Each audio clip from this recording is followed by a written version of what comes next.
Oh boy. Chat. Good evening, chat. Oh my goodness. Oh. Something funny about Paimon's voice actors, they got their first X account suspended for joking around with she would and another voice actor. They were going to stream a game of Among... Wow, that's crazy. Oh man. Hello everybody. I hope everybody's having excuse me, a good day today. I have a special guest today. I got to get them on screen first, so give me one moment. It's not the OBS logo.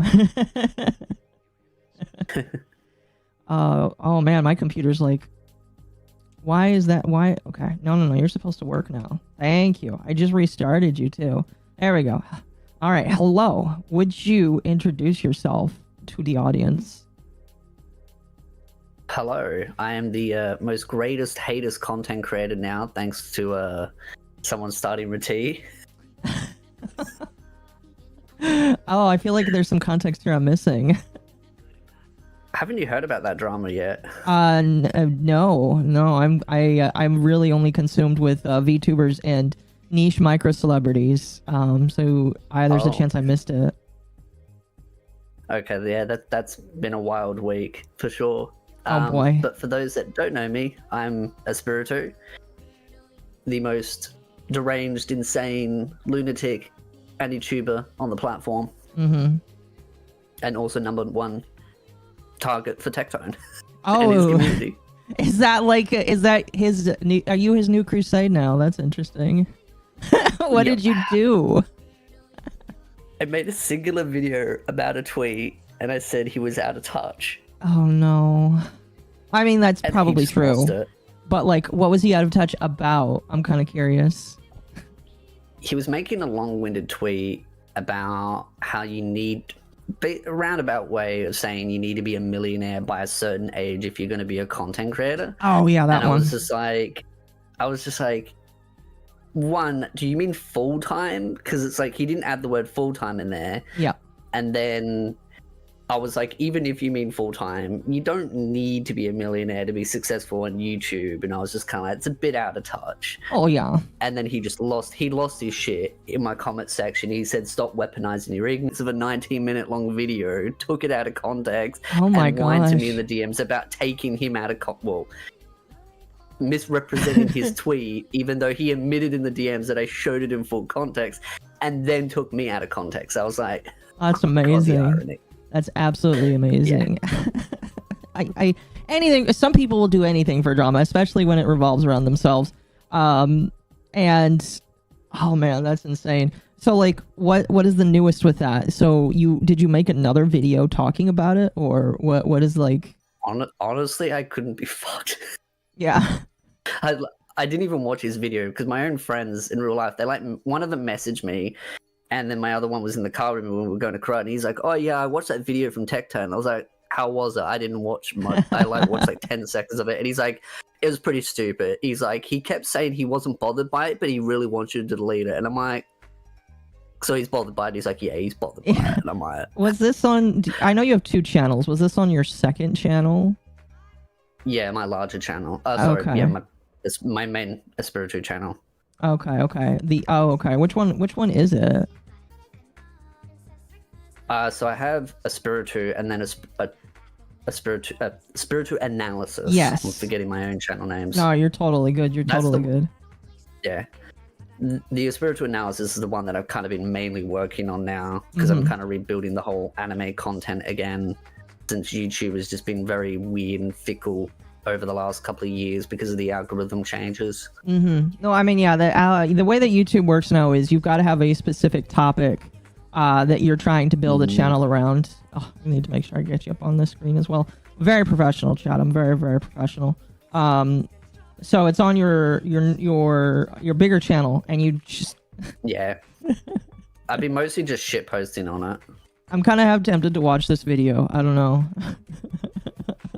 The second part to it got much more spicy because I brought up Chibi's name in it. Oh gosh, the whole Chibi thing is. Oh, go ahead. I basically just called him out for basically just being like a bully and only bringing Chibi on because he's easy to intimidate, which is more funny because Chibi ended up watching it and I was like, oh shit. And what did he say about it? I'm curious. He didn't actually say anything because really? he was in the DMs with me for a while about it. Yeah, because he really wanted to resolve the fight between me and Tectone. And he's like, he said to me, he said, "Oh, do you want me to do anything?" And I was like, "No." I'm like, "This is between me and Tectone. I don't need any mediator. If he wants to fight me, fight me." I'm like, as I said in my second part, you can try and bully me, Tectone. I'm not scared of you. I don't give a shit. Yeah. I just enjoy pissing him off.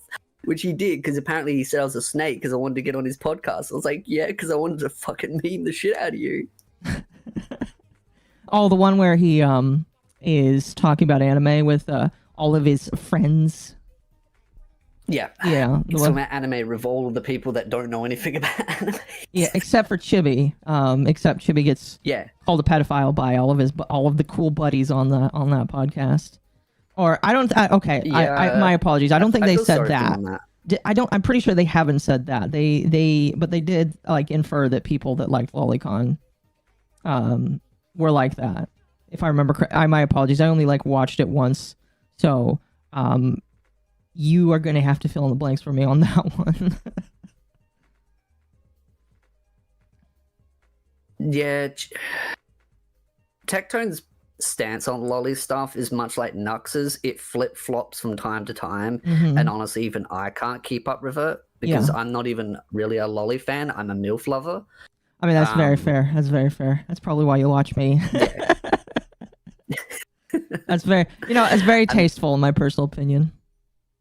Exactly. So people only have to look at what my waifus are and all my figures are. You can definitely tell that I'm not much of a lolly person, but Tectone's stance on lolly stuff, for the longest period, I believe he didn't even know what the word meant until chat corrected him one day, and he self-admitted to not knowing what the word fully meant. Though, to be honest, where I live, a lot of people see the word lolly very different to how the internet sees it. Yeah, because it means something very different to Japanese people. And you probably take the Japanese version. Over here in Australia, most of my friends see the word lolly as a petite adult. So age is a defining factor in it over here. That's kind of crazy considering, isn't it illegal? I think Australia is one of the few countries where it's illegal, is it not?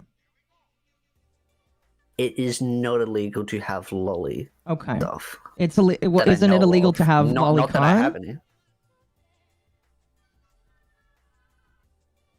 No. Oh, really? I feel like I'm learning some new things here today. I mean, I have It's not. I can still buy them. They went for a bit of a hiatus because the covers were a little bit too classified correctly. Yeah. So they kind of clamp down on that kind of stuff. So if something's like, oh, this is for kids, but by the way, this character is half nude, it's like, okay, that's clearly not categorized correctly. So the government cracks the shits about it. Yeah. Yep. I guess I've learned something new today. Yes. So chat, unfortunately, again, stream is, still gonna have issues. I ask for your patience, chat. There is nothing I can do about it.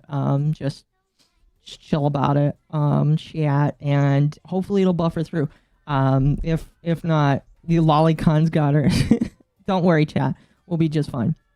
But anyway, yeah, we got kind of getting back to you as the beginning of our introduction here. That's really funny. So where do you kind of feel like this beef is going to go? Are you kind of like trying to goad him on to continue to get like more out of him, or are you just kind of like chilling now? I don't know. What's kind of like your goal with Tectone? I'm more just chilling, really. I mean, if I wanted to bait him, I could probably do a follow-up. But the thing is, and when I looked at what people said the video was about, I thought to myself that the only way I could go about it is just like criticizing him for being disingenuous and like taking me out of context while whining like a bitch in the DMs about it. Yeah. But then I was like, I'm talking to a brick wall. If I preach to my choir, they already know what Tectone's like. If I preach to his community, they're not going to care. They're just going to go, you bad, Tectone amazing, gobble, gobble, gobble. So I'm like, yeah. A follow-up video is rather redundant because I'm just talking to a wall at that point. So I'm like, I'm just going to keep memeing the fuck out of him any chance I get. So if he leaves me an opportunity, I'll meme the shit out of him and I'll just piss him off. But fair enough. Other than that, I don't really give a shit. I mean, yeah, I think Tectone has an inflated sense of importance. I literally just enjoy pissing him off at this point. Mm-hmm. Yeah, it's one of those situations. I look at Tectone, and I look at all of the people that like him, some of them that I even respect, and I'm just like, why do you say that you like this person? This guy has tried to defame people multiple times. I used to really like him. I used to be a really big fan of his content. That's what a lot of people tell me. But as the years went on, I kind of thought what was a persona, and I realized it wasn't a persona. Mm-hmm. Even though he claims it's a persona, the more I watched him, the more I sat there, and the more I was like, this ain't a persona. This is what you really are. And your real life is the persona. Mm-hmm. That's my hypothesis, because I think he generally enjoys like being an abrasive asshole on the internet, and I think that's what he wants to be, but he can't. Yeah.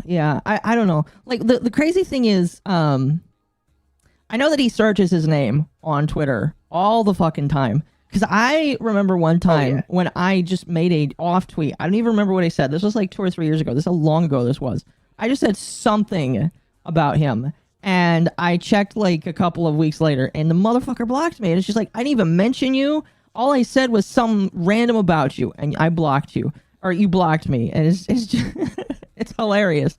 It's hilarious is what it is. So I always tell content creators there reaches a certain point where you cannot Google yourself. I mean, like, you should Google yourself to continue to be good with OPSEC, but like beyond that, like, you should not try to learn, like, see what people are saying about you, because it leads to poor mental health. And I see multiple times where content creators search their name up and it shows up on certain websites. I'm sure I'm probably going to see one of those websites tonight, or we'll talk about one of those websites tonight. But like, it shows up on certain websites and you just can't talk about it, because if you talk about it, it just keeps going on and hurting your mental health. And I have a feeling that if like he just constantly does that over and over again, he's going to hurt himself if he hasn't already. So. Yeah, it's one of the reasons why I don't look myself up, is for that very reason. Because I know if I start looking myself up and I see any videos or comments, I don't think there's probably any videos. I think there's still a video about me being the P word and apparently lizard people live under the ground. That's a really old video about me and Chibi. But it's just that mindset of I'm just not going to waste my time. Because I see it and then I get argumentative and I'm like, yeah, I kind of just want to argue for the sake of arguing, and then I'm like, I waste my day away, and then I just feel annoyed. Yeah. It's unproductive. I'd rather just make content than focus on what people are thinking about me. Yeah. Which is that mindset. That's why when people said to me, oh, you should milk the Tectone drama, I was like, I've had my fun. If I keep going, it's just going to drag into a fruitless drama spill that's just going to distract me from what I want to do and probably stress me out, which it hasn't so far. Because I've had people DM me, other content creators that are like, that don't like Tectone, that are like, hey man, if you need, to vent, just say. And it's like, I'm not stressed. No, yeah, of course. I highly doubt. Like, again, like I think I was disappointed actually in his community. I expected more downvotes. I genuinely did. Oh, so they didn't downvote it enough. I got no death threats. Disappointed. All I got was, I'm going to fuck your sister and your mom jokes a lot. And I was like, well, start with, I don't have a sister. Oh, that's I know, good. disappointing. All my incest jokes mean nothing. Now people get that they are actual jokes. And my mother died a year ago, so unless half of you want to fuck my mother's dead corpse, which is in ashes in the shed, knock yourself right out. This is the thing. Words don't hurt me. I don't give a fuck. No, yeah, that... I'm sorry, I just kind of like that's the thing. Thrown off of that there just for a moment. I was gonna say like I don't think any of these people want to be necrophiles, but like I don't know. That's nah, brah. But when I started content, I said to myself, I just need to have a no shits attitude, because the moment you care what people think, especially randoms, that's when they control you rather than you being in control of your content. I remember your stream with the trans person, and I remember the whole thing about like free speech and everything, and you talking about how you need to not really let the internet get to you so much, because again, people are just going to be dicks in a roundabout way. And it's like that same mindset. Like, you need to build a wall around yourself. Yeah, it's really insane to me, just like how they tried to defend, like, no, we need to actually encourage people to be better. It's like, no, that's not going to work. People don't like it when you try and tell them to be a better person. You have to encourage them to be a better person by doing other things than just trying to ban them from the internet, because that galvanizes them and makes them more radical against you. And I guess Nyara just didn't get that. Nyara not only doesn't get that, they've just been double, tripling, and quadrupling down on Twitter. I still see some things that they continue to say. They've kind of transitioned, not a joke there, but they've kind of transitioned into attacking Christian people and just attacking men and women in general. And I'm just sitting here like, okay. So you've got your like your high from people paying attention to you, and now you're just trying to like push more radical ideas out there to try and get more trans people to pay attention to you. And it's just like good luck, good fucking luck there, buddy. Excuse me. Really quickly before we continue on here, Lobert for 100 bits says, Aqua Biddies, did you enjoy the new air fryer? So I did get that. Thank you for that, by the way. I was waiting for a moment to say thank you on camera. I did get that. Unfortunately, I don't know how what is it? Tron categorizes things, but they didn't send me an air fryer. They sent me a pressure cooker because it was supposed to be a pressure cooker that has an air fryer in it. And they just sent me the pressure cooker. So they sent me the wrong thing. I do appreciate it though. I am going to use it. Now I have a second Instant Pot now. Do you have an Instant Pot, by the way? I'm curious. Have you ever used one? I have an air fryer, only because my oven broke years ago, but that's really about it. I have what they call George Foreman. Oh, okay. Yeah. Okay. But that's really about as far as things go.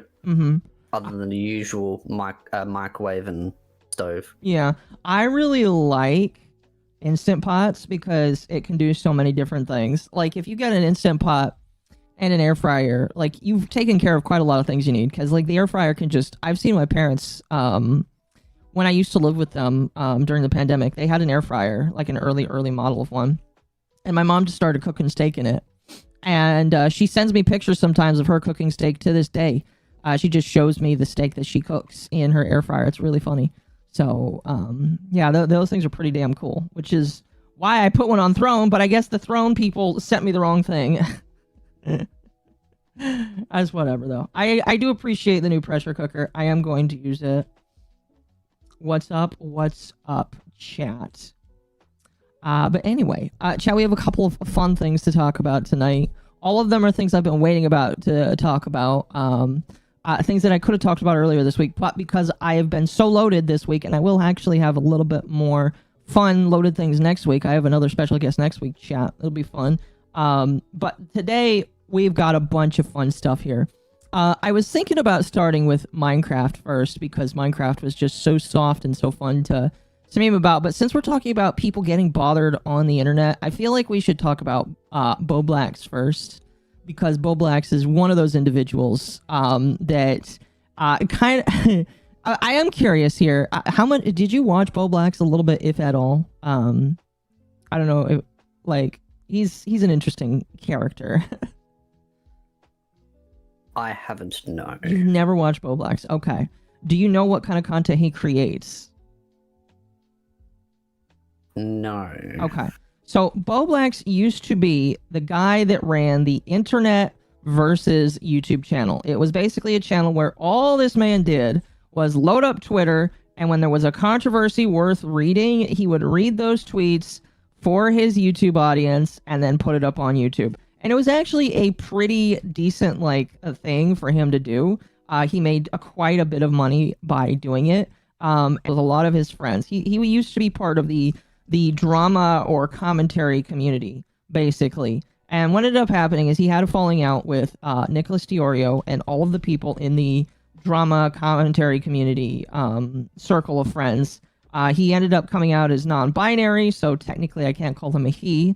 And he has had quite a lot of downfall, basically. This individual, and one of the other things that ended up happening is he ended up leaking his own nudes because he is trying to become an OnlyFans model now. Don't look them up. You will be scarred for life. I'll be very quick on it since you aren't too familiar with him. And I'll be honest, this is more of a small thing, but it just goes on to show how man needs to really just take a break from the internet, because what ended up happening is because he no longer makes his Twitterverses videos, because the Twitterverses videos is what he was most famous for. And because he stopped making them, he stopped making money. And at the height of his content creator status, he owned a Tesla, he bought a brand new Tesla. He lived in a house, and he was just cranking out YouTube content. He's also very highly autistic as well and has ADHD, I believe. And so, he was very high up there, and then he just kind of tanked it all because, for whatever reason. And so, he's been getting very upset at people on the internet, because they talk about him and talk about all the things that he's doing. And one of the more recent things that has ended up happening is somebody was searching up his name on government websites, because, it's all public record, at least in the US and Canada. And people found out that his parents are suing him because he's not making payments on his house. So it's just oh man, a lot of people, and it's a very sad joke in my personal opinion, very sad joke, but some people are saying that he's going to be homeless soon. Some people are claiming that he should just stop making content and go get a job. People have made a bunch of put the fries in the bag jokes with him. And it's just really, really depressing. And as somebody with autism, as a huge advocate for trying to make autistic people not look like maniacs on the internet, I have to say, very disappointed in Boblax, because he had the chance to become a very good content creator. Even though he was just reading tweets, it's still pretty good, and people want to see it. But he fucked up. I can't call him a he. Yes, I'm sorry. Listen, technically, chat, you can call him whatever he wants, because I'm pretty sure he said that you can. So, but yeah, he got mad that people are looking up his information, and I made a post saying, for some reason, after I said this, he blocked me, which is funny. Because I told him, I was like, you're a public figure, and people are going to look into the stuff that he says. And it's true. When now I don't know, if you would have a number on when you would consider somebody a public figure, but there is a certain point when you make YouTube videos where you're not a private individual anymore, especially Especially if you are decently sized and you show your face. But like he is technically considered a public figure, and so it's just like, yeah, it kind of sucks that people are looking into your life, but you put yourself out there. You know what I mean? Yeah, it's one of those where it's not. I don't even know if it's that like there's a set size as far as the channel goes, or if it's more of a once you hit a certain point as a career, whether it's reputation, platform size. Yeah, you basically become public attention, public eyes. And yeah. The more your name gets out there, the harder it is to keep people from not wanting to look into you deeper into what you say and what you do. Yep. Yeah, it's one of those things where like I know eventually. I mean, like I've done a small pop off in a small niche circles on the internet already in the VTuber sphere and other places. But I know as soon as I go like quote unquote mainstream, where a decent chunk of people actually like look into me and know who I am, that's when I think I will truly be put up to scrutiny, and truly have like actual individuals looking into me. So technically, I don't know if I would consider myself public yet. Because I'm still so tiny in terms of other people. But it's just one of those things, like, once it happens, be ready. Be ready. So I don't know, chat. I feel like with Boblax, and again, it's kind of short with him because unfortunately, a lot of the content I wanted to bring up for it is no longer there. There were some tweets that were deleted and some people that were hiding stuff. But, like, the one thing I will say, if you want to take a lesson and learn from Josh, from Boblax, or Joshy, as he likes to refer to himself now, is just don't be stupid on the internet. And if you need to take a break and do some chill, then do it. Excuse me. By the way, you are welcome to jump in at any moment, and I do not mind if you interrupt me at all. It is totally okay. Excuse me. Excuse me. Sorry, let me get some water here real quick. Okay. So, I asked you this briefly before the stream started, but you've not seen the Minecraft movie. Have you seen any of the trailers for it? Which I cannot show, unfortunately. Yes. Okay. What do you think about the trailers, just kind of as a whole?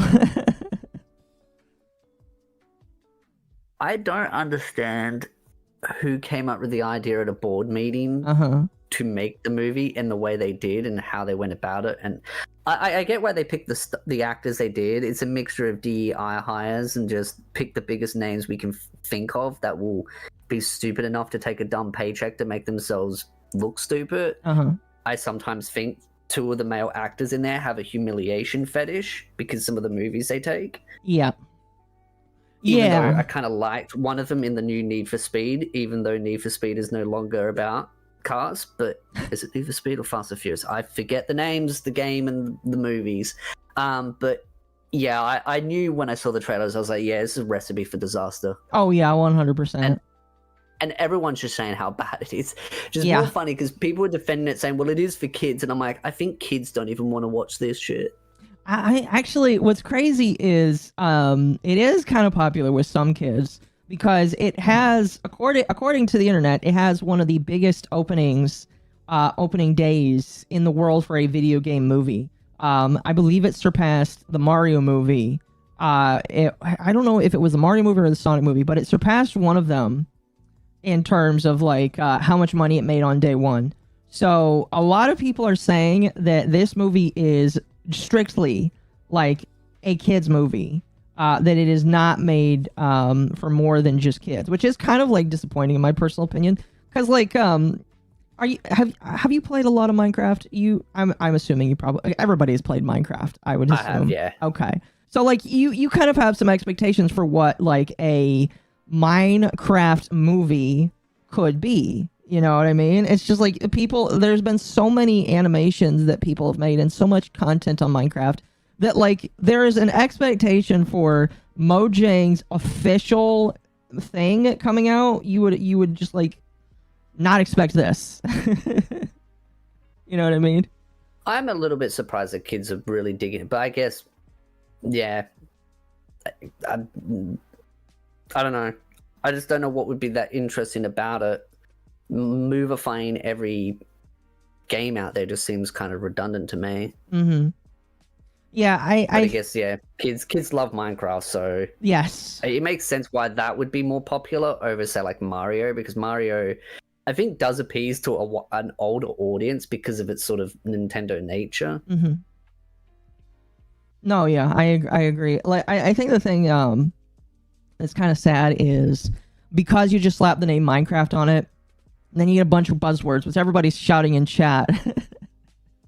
Split and steel. Like, I've listened to some of the clips where Jack Black is just like saying a whole bunch of different items from Minecraft, and it's like, okay, this is clearly made for the youngins to enjoy, because none of the adult, like, I listened to Clownfish TV talk about it, and I've listened to a couple people talk about it. Everybody's basic consensus is adults fucking hate it, which sucks, because a lot of adults would definitely really enjoy a real, especially a lot of adults that have enjoyed Minecraft since its inception more than 12 years ago. Actually, I think it's getting close to 15 years now that I think about it.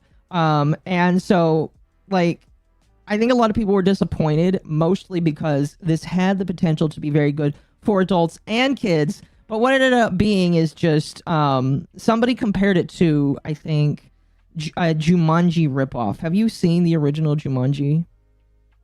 Yes. Yes, it's so good. So fucking good. It's a sacred movie. And then the man in himself, he is a human treasure. Lobert, what the... Wait, Lobert, what did you just do? Lobert, did you just... Hold on a moment. Thank you, Stream Elements, for at least mentioning that. What the fuck? My apologies. You continue talking here. I want to make sure that the Stream Elements was correct about that. Lobert! Oh, thank you. I appreciate that. I don't know when that's going to come. Hopefully while I'm at home. But thank you. I appreciate that.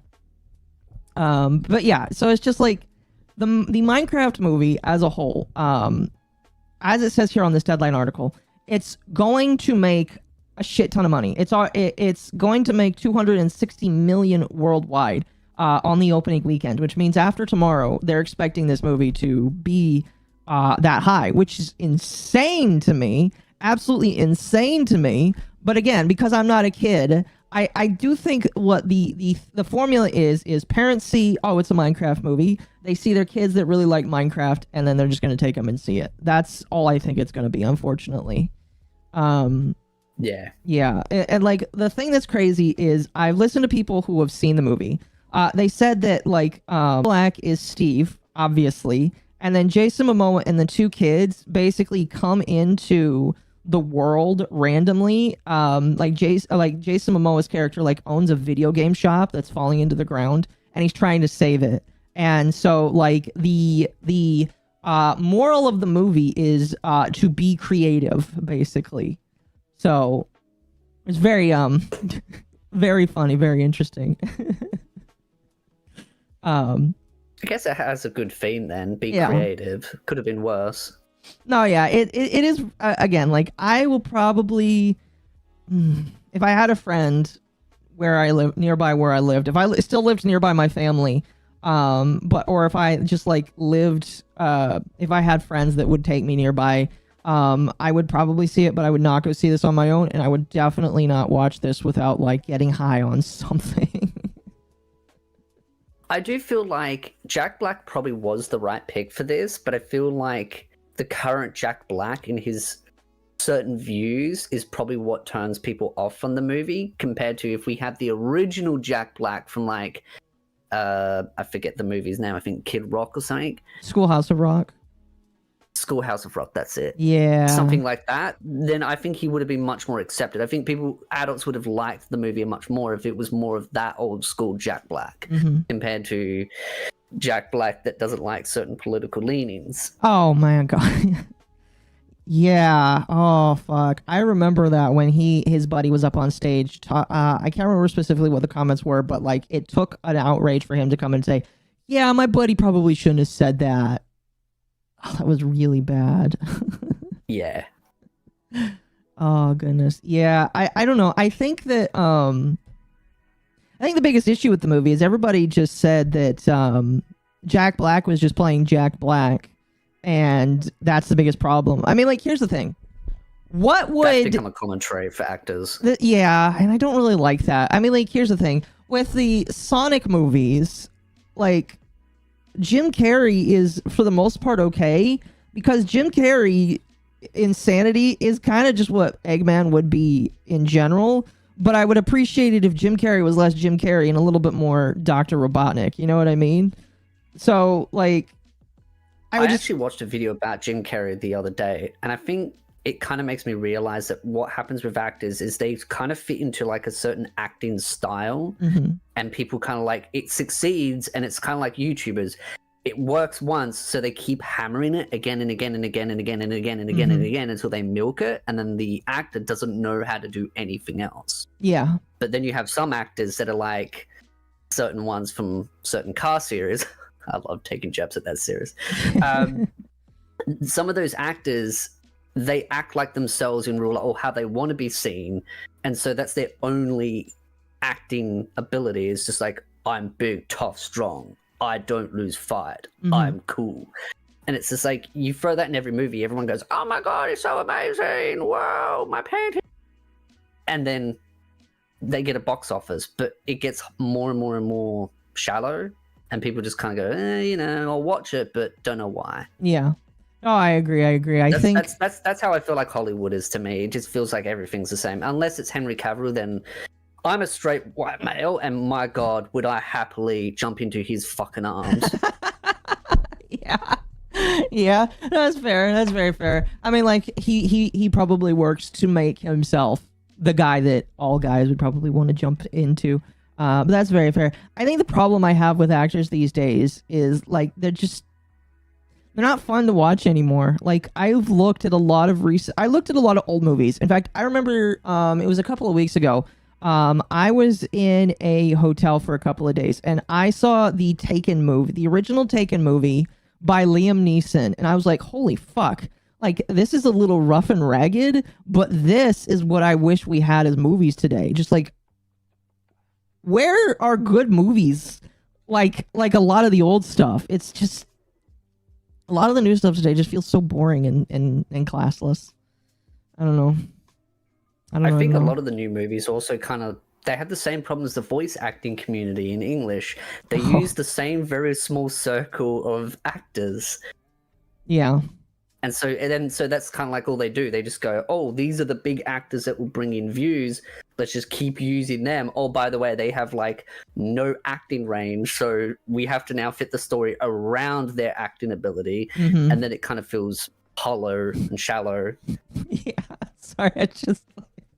Somebody said if I've seen the Steve toys. I have, chat. It is as terrifying as you think it would be. This is... Would you buy a Jack Black Steve, Minecraft Steve? This is beautiful. Oh, this is beautiful. Holy shit. You know, people should buy this because it's going to increase in value over like a decade. People will say this is cringe now, but like this is beautiful. Oh man, there'll be a YouTube video in say like 10 years saying how the Minecraft movie was secretly a classic at its time. Yeah. Oh fuck. Somebody mentioned that there is a new Tron movie trailer. I have not seen this, chat. You are gonna... I have not seen it either. Let me see if I can find it. And I'm actually curious because I love Tron. Really? Yeah. Oh, there is a new Tron trailer. I'm gonna have to look it up. Oh my gosh, there is a new Tron movie. What the fuck? Tron, is that like a movie or is it a cartoon? It is a movie. It's not a cartoon. What the fuck? Oh my gosh. Wait, is this real? Oh, they having Jared, is it that guy from the movie with the vampire thing from Marvel. No way. They act. So the rumors were true, dude. Oh, my dad is extremely, like, Tron is one of his favorite franchises, bro. Oh, that's so good. Tron Ares, yes, Yes. Okay. Obviously, I can't show it here. Let me see if I can find a good like oh yeah, let's do that. That's a good one. Chat, look, there's a they always got to show a cop car. Fuck cops, I guess.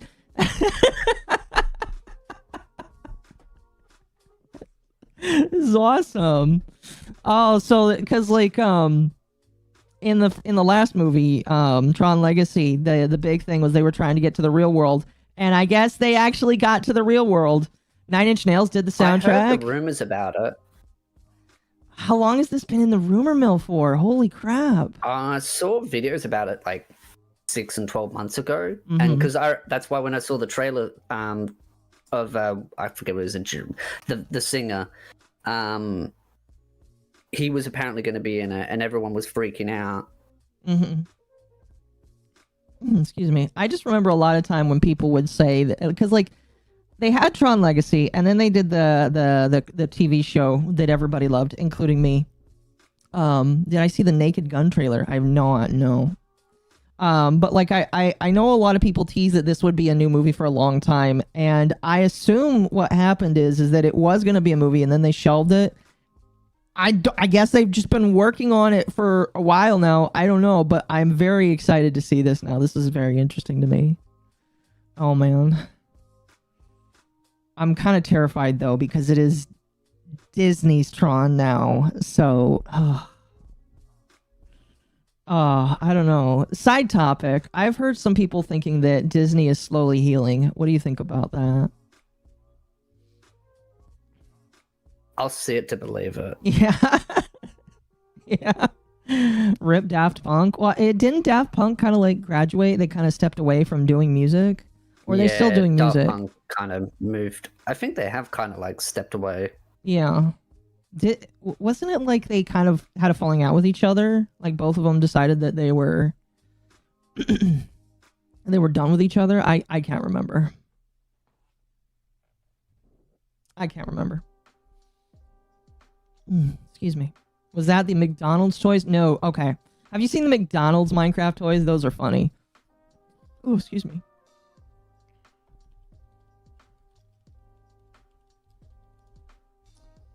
Let's see here. Because there's two sets of McDonald's Minecraft toys. Technically, there are toys for the kids and then collectibles for the adults. Isn't that awesome there? Oh, hold on. I am tempted to just stop streaming on Kick because of all the bots. Holy crap. Hopefully they bring Daft Punk back. I'm not going to assume that they do. I'm just going to assume that Daft Punk is out now. Hold on a moment. I'm going to open my door to get some air in here.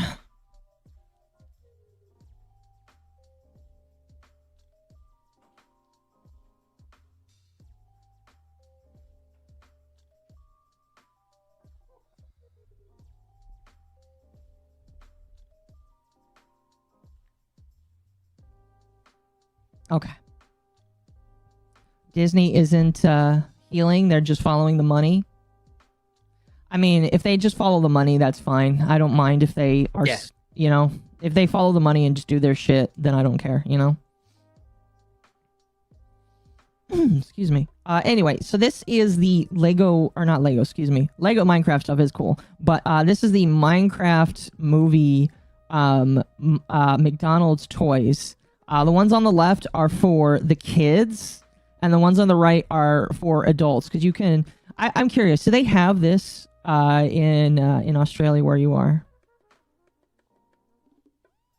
I haven't seen anything yet. You haven't seen anything? I go to Macca's once a week because of karate training, so I haven't seen them yet. They weren't out last week, so maybe they might be out this Tuesday. Okay. Yeah, so this... these toys here, like all of the ones on the left are just for kids. They're very kind of squishy feeling, and the ones on the right are more blocky, are for the adults. The adult ones aren't that bad. So what's funny is they don't call them toys. They call them collectibles because, chat, you need to have... adults don't have toys. They only produce collectibles for the adults. So you've got you got a Grimace egg. That's very terrifying. You've got McFry's helmet. You've got a orange Fanta potion and a block burger. And then you've got, I can't remember what the bird's name was. I'll be honest with you. I just know that this is the Hamburglar zombie dude. But like, I actually bought one of these and I got the Hamburglar. It's not, what sucks is it's not really a posable figure that you can pose around. It's stuck in one spot. But it is kind of cute. The only problem is it's got like $15 for one of these. It's really crazy. Oof. Yeah. It's one of those, you buy it once, or if you're Dark Side Phil, you ask people for $900 so that you can buy one. I actually remember hearing about that. Yeah, that was like, Jesus Christ. Do you watch a lot of Dark Side Phil? I'm curious. I go through phases where I watch a lot of stuff about him, but I never watch him.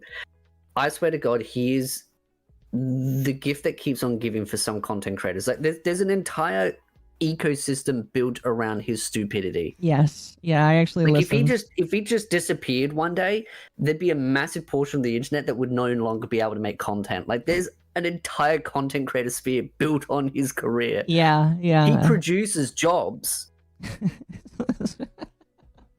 Yeah, you have to wonder just how much he sees, knowing that there are people that make videos on him that probably make way more money than he does. I don't know. That's the funny part. They would be able to make one video on him and probably make more in 1 week than what he does in probably a whole year. Mm-hmm. No, yeah.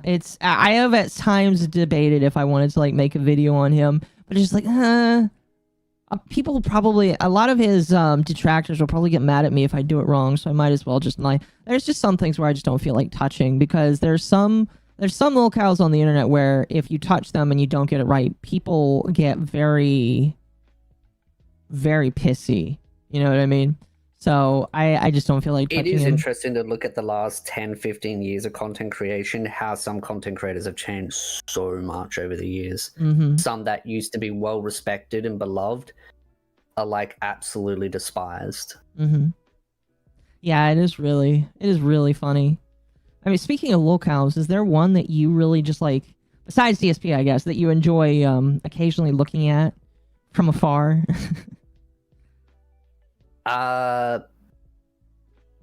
It's funny that I forget his name off the top of my tongue. Boogie, really? Yeah. He's kind of one that I think a lot of people can vibe with taking a look at and clowning on. What made you interested in watching the hilarity around Boogie? I used to watch Boogie because he used to play World of Warcraft. Okay. He used to be a big WoW fan, and that was what I used to like back then. And then he just kind of changed, and then I just kind of grew to hate him as whatever happened to him. The real version of him came forward, or he just slowly lost his sanity.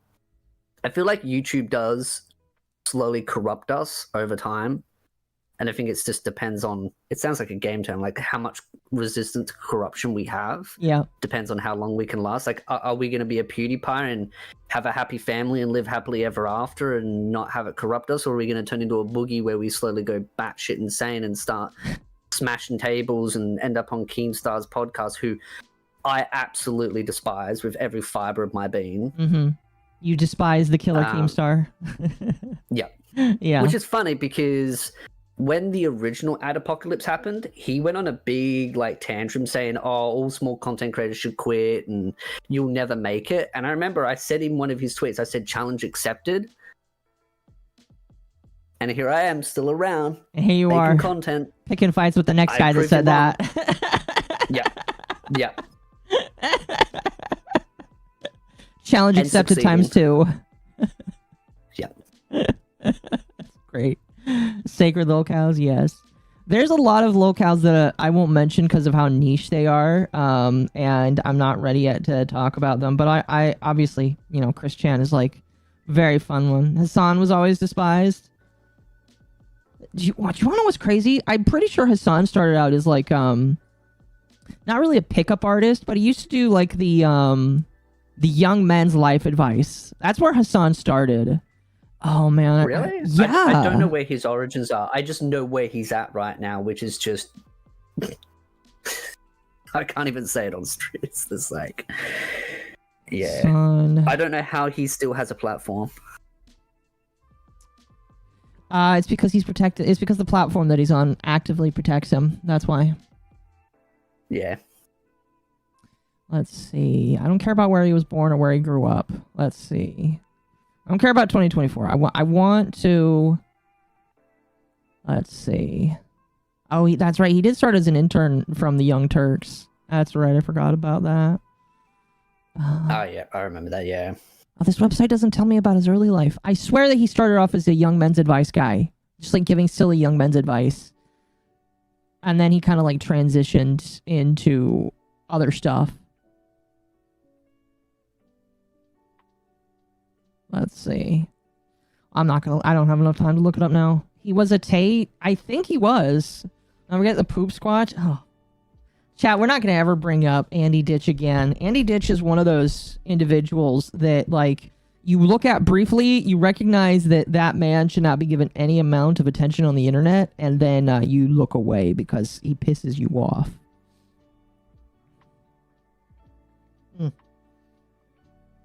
Dan Clancy's a champagne socialist. Hassan needs to face consequences for what he says. I imagine he will eventually.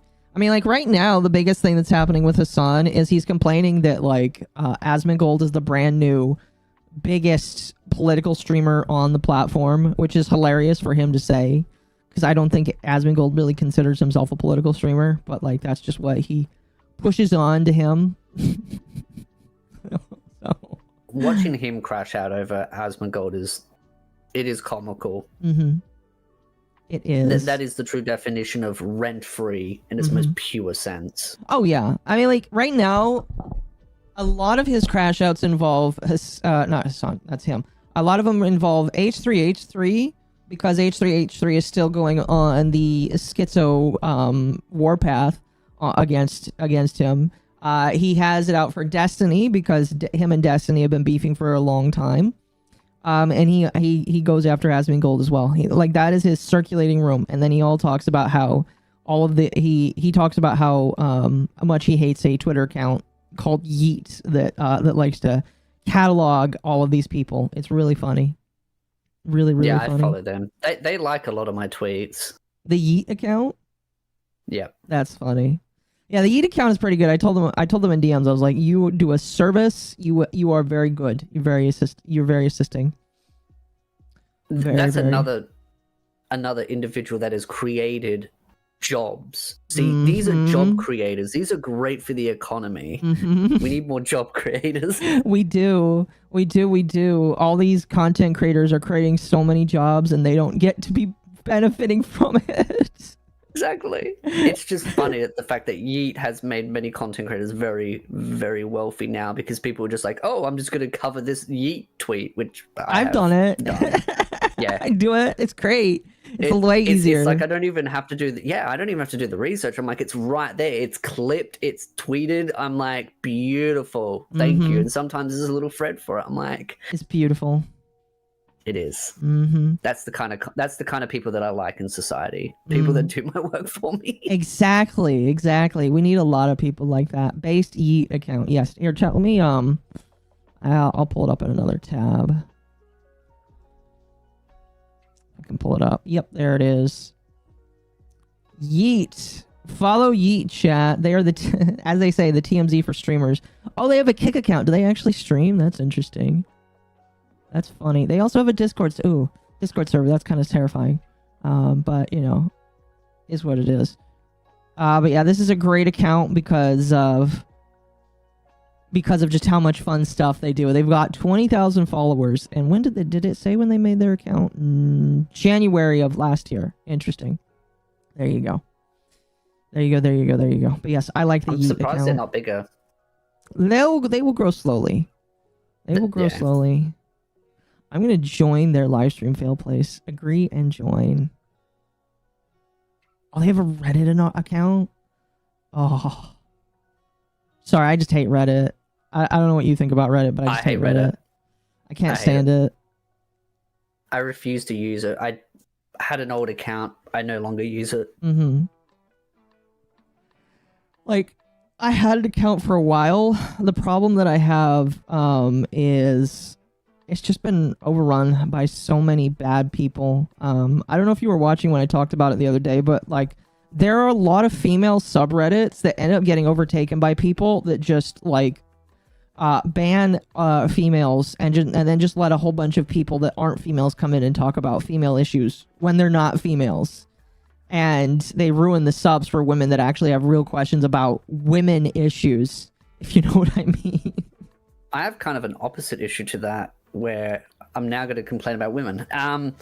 There are so many anime subreddits that have just been taken over by OnlyFans accounts that are basically just mass posting, reposting their OnlyFans accounts with their cosplayers. Really? And that's like, many of them are just slowly, systematically just turning into just like OnlyFans accounts and cosplayers just selling their OnlyFans. And I'm just like, I don't mind that. Like, sure, have some of that there. I love cosplaying. I love, if they do a good one of it. But if it's just like 80% of it is just that, and there's no like anime discussions anymore, it's like, okay, this is just an OnlyFans page for chicks. And it's just like, oh, go ahead. My apologies. Oh, that was basically where I was going to go with. Yeah, I think the problem is those accounts are allowed to stay because Reddit mods are major coomers and they just want to help my ladies out. So. Like, some of the accounts are really good, but it's just like what was normally about the actual anime itself is more about the cosplayers themselves, just using that as a bouncy. But in its society, there needs to be just like a cosplay subreddit for OnlyFans accounts, but then no one would really join it except them, and then no one would care. And so it's like, well, they need to go into all the other sub communities, which is like, it's oversaturated. That's the problem. Yeah, no, yeah, exactly. Some modern writers who write strong, independent women, they prefer the new woman. Yeah, chat. Like, I'm not gonna say it out loud, but you guys all know what I'm talking about. But yeah, we don't trust people with Discord servers around here. Wait a sec. We trust certain people with Discord servers, chat. Anyway, let's move on to the main fun thing here that I'm sure is going to be very interesting. Have you seen this video, or have you watched this video that I'm about to show to the rest of the world?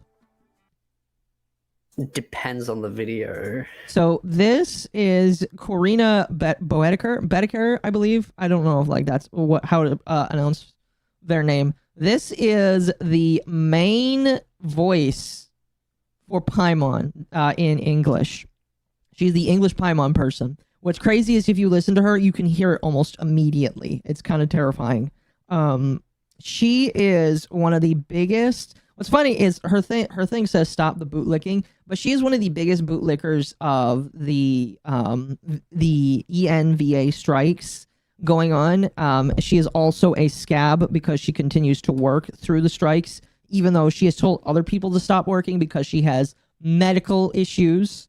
And so all around, a lot of people really don't like the Paimon VA. Not only is like Paimon just annoying, and that's just like when you have a good voice, I think some people will probably fight for you or probably try to vouch for you. But she has the issue of not only is she annoying to hear, but like she is an annoying and almost hateful person, or somebody that people love to hate because of just how she decides to act. And so when all of this striking started, she was one of the people on the front lines saying everybody needs to strike, nobody needs to cross the line. And then when that new VA from JP came in and replaced one of the English voice actors, she was one of the people on the front lines like throwing shade his way. Like she didn't directly like throw shade on him, but it was like indirectly throwing shade at him, just like saying, "Oh, there's no solidarity among other people," and it's just. So eventually she made this video on TikTok. Best place in the world, by the way. And it's absolutely insane. Absolutely insane. So we're going to watch it. We'll watch and pause as things go along here. I've known her personally, and she's a piece of... Really? Chicky, you know? I mean, like... Based off of what you told me about your backstory, which I will not say on stream, but that is kind of crazy that you know her. You're gonna have to give me some deets behind the scenes. That's crazy. She's a piece of work. Yeah. She's a very big piece of work. So here, we're gonna watch this. Do you have the screen pulled up? I might have to quickly leave the stream and join because it says it's failed. Oh, okay. Hold on a moment. Let me fix this here. That might be on me. Pretty sure it's actually on me. There we go. Try again. Yeah, there we go. Awesome. All right. Tell me if you can't hear audio once it starts. Okay, here's the thing. If voice actors, both non-union and union, in a video game want a game to go union, the game should go union. Nobody else's opinion matters. So, right off the bat, she's... Oh, fuck. That is... Those eyes. Ooh. They're going to look into my soul and rip it apart. And that smile, chat. Oh. That's the smile of a killer. I'm Hold sorry, on. but that... You know what Shinigami Eyes is?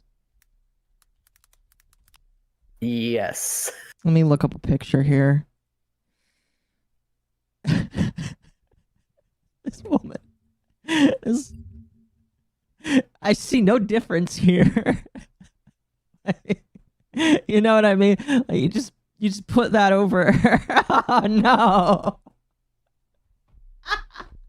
She has got Shinigami eyes to the max here. Oh. She looks like the girl that plays the main girl in the Last of Us show. Oh, that's so mean. We were Facebook friends. Oh, I'm sorry. Whoa. I'm sure she was probably different back when you were friends with her. But so she comes out swinging first off and saying that if union VAs and non-union VAs want a game to go union, it should go union. Here's the funny thing. Not a lot of people besides union VAs have said that they want games like Genshin or ZZZ, which are the ones that are most affected right now, to go union. In fact, what's funny is a lot of these games that they end up talking about can't actually go union. Do you know why they can't go union? Aren't they in China? Yes, they are in China. They can't go union because they don't obey American law. Yeah, they can't obey an American union's laws when they're a Chinese company, which China doesn't. I'm pretty sure China doesn't have unions. Yeah, I have a sneaking suspicion they don't have unions. I don't know what would make me think that, but yeah. Winter, thank you for the 5. I didn't know the crazy chick from Misery had a daughter. That's mean. She looks like molded cheese. Oh, that's mean. That's very mean. Why is it? I was thinking of an egg as you squeeze it, like a boiled egg, and it just slowly starts to like peel out between your fingers. And I was like, that just looks like her eyes slowly popping out of her. Like a hard-boiled egg? Like, yes, yeah, a hard-boiled egg. It just feels like it's just like peeling out. It's like, oh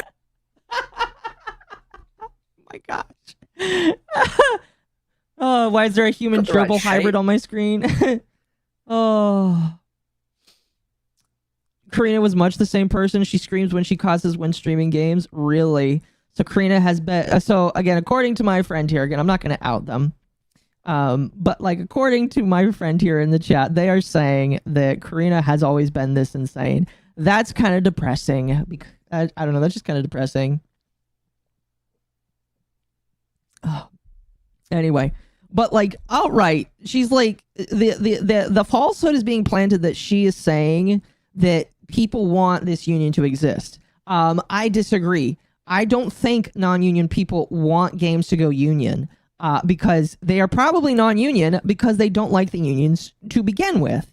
I don't know like how unions work in your country, but the ones here in America really suck. I don't like unions, just kind of like period.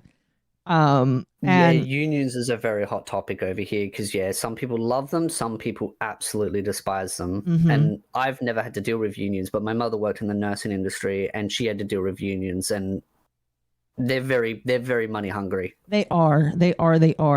So I don't know how familiar you are with SAG Aftra, but they have an initiation fee of $3,000 USD. Jesus Christ. And you have union dues to pay after that. Here, I'm actually going to see if I can find them online. Like, join SAG requirements. Steps to join. Let's see. Oh my gosh, why can't you just list the things here? Check now. Do I really? Oh, I have to enter in my name and social security number. What the fuck? Okay, fuck that. But essentially, among other things, you need to pay like $3,000 to get into the door. And then after you do that, you've got union dues that you have to take care of right afterwards. So it's expensive. And when me and Temp were going through, actually it wasn't me and Temp. When we were talking about the union dues, there was a thread that people were referencing to where the thread was like, yeah, it's expensive to join SAG-AFTRA, but if you're taking these contracts as preparation to join SAG, you'll have enough money to pay by the time you get there. And it's just like, bitch, I don't want to spend the money I made in voice acting, which already doesn't pay a lot, on the outset, to pay for union dues or pay for an initiation and then continue to pay union dues. I just don't see like the I just don't see like how useful that is. You know what I mean? Like these days, unions are really just more like people just call them more and more like the mafia. So. Yeah, I hear that a lot. Chat just said it right now. Unions are a new form of mafia. After booze and coke became difficult markets, they moved into the unions. That's beautiful. I think unions used to represent something back in the old days, and I think it used to have a good cause back then. But I think with a lot of things, the initial purpose of it has changed and warped to become more about money and less about workers itself. Mm-hmm. I think that's just how a lot of systems go. They just slowly become corrupted and change their overall values and their objective. Yeah, no, yeah, exactly. It has very quickly become how much can they shake out from the... Because, like, the idea of a union from the offset, like back in the day when it actually helped people, I think unions actually did have a little bit of a use. And I do believe that unions were kind of helpful in terms of getting people where they wanted to go and what they wanted to do. Because they did actually, back then, unions had quite a lot of ways of keeping companies from being scummy. But these days, companies can still be scummy, but they're not only are they, in my personal opinion, not as bad as to the point where some unions need to be in. But and I tell this story a lot. When I used to be part of a security union, when I was an armed security guard, the area manager had to come and talk to us one day because apparently the union was suppressing the fight for wage increase in our area. And the area manager was like, yeah, we're going to raise your wages because the people from your union did not fight for it. They actually kind of fought against it. And we just was like, what the fuck, bro? So I just don't like unions for that. Like that reason, what right there is just like, I don't like unions. Looked it up. China has one legal union and it's controlled by the government. So it's not a union. That's hilarious. No, it's okay. SAG-AFTRA has a federal credit union. What the fuck? They're big enough that they have their own credit union? You know how expensive it is to own your own bank and a credit union? What the fuck? That really shows that the union's no longer about the people. It's a profit organization. Uh-huh. That is insane. An actor by the name of Joey... It's a company inside of a company. Yes, exactly. That's exactly what it is. An actor by the name of Joe Zeha made a video explaining the union. Do you think you can react to it? Probably not tonight. Probably not tonight. But that is insane that like they own their own credit union. And the chat goes on to say that you can basically take out a loan from them to get into the... Oh, that's like... I feel like that's slave labor right there. I don't know. This is just... Oh, I don't like that. I don't like that. It's money laundering. It's I don't know really what it is. I don't know what it is, but I don't like it. Anyway, let's continue this here. I want to get off of that. That's it. And YouTubers don't know anything. I disagree. Okay, so what's funny is they say YouTubers don't know anything. A lot of YouTubers are actually like voice actors. Some of them are kind of shitty voice actors, my personal thing. But you can't just say YouTubers don't know anything because YouTubers have often been right about a lot of things. Like I brought up Clownfish earlier. Clownfish, who are you familiar with Clownfish TV? Actually, I'm curious. Yeah. Okay, good. Yeah. So because Clownfish has been in the in party, they have been in the secret meetings, they have been behind closed doors, they have worked for big companies, and they still know people from these companies. So when Clownfish says something, I trust them because they're often not wrong. It's just like, so this is cope. It is cope to say that like YouTubers don't know anything. They're trying to delegitimize what YouTubers say because they don't want people to listen. They don't want people to listen to the YouTubers because if they do, that could like drag down their argument. A very bad argument, I may add. Armchair had a fantastic stream about it. Yes, Armchair did have a good stream. I need to listen to that. Armchair is a fantastic content creator. YouTubers don't know anything. They're not voice actors. They've never been in my industry. They don't know what my industry is about. They don't know anything about SAG. They don't know anything about being a non-union actor either. She's basically saying... Funny enough, a lot of YouTubers are becoming voice actors now, so... Yeah. And that's one of the things they've been complaining about is that a lot of the new voice actors are content creators. Some of them are better than a lot of the old voice actors, too. ProZD...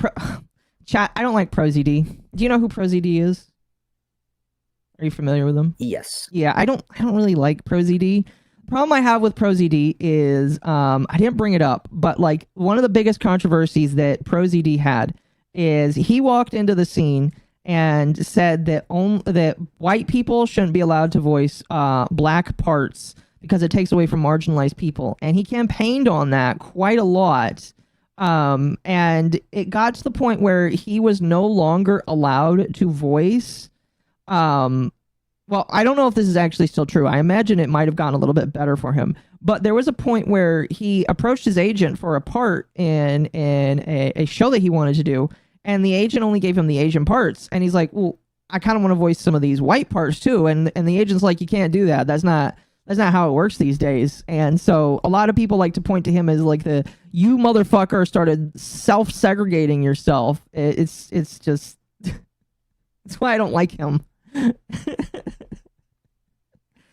Chat is bringing up that there are a couple of VTuber VAs too.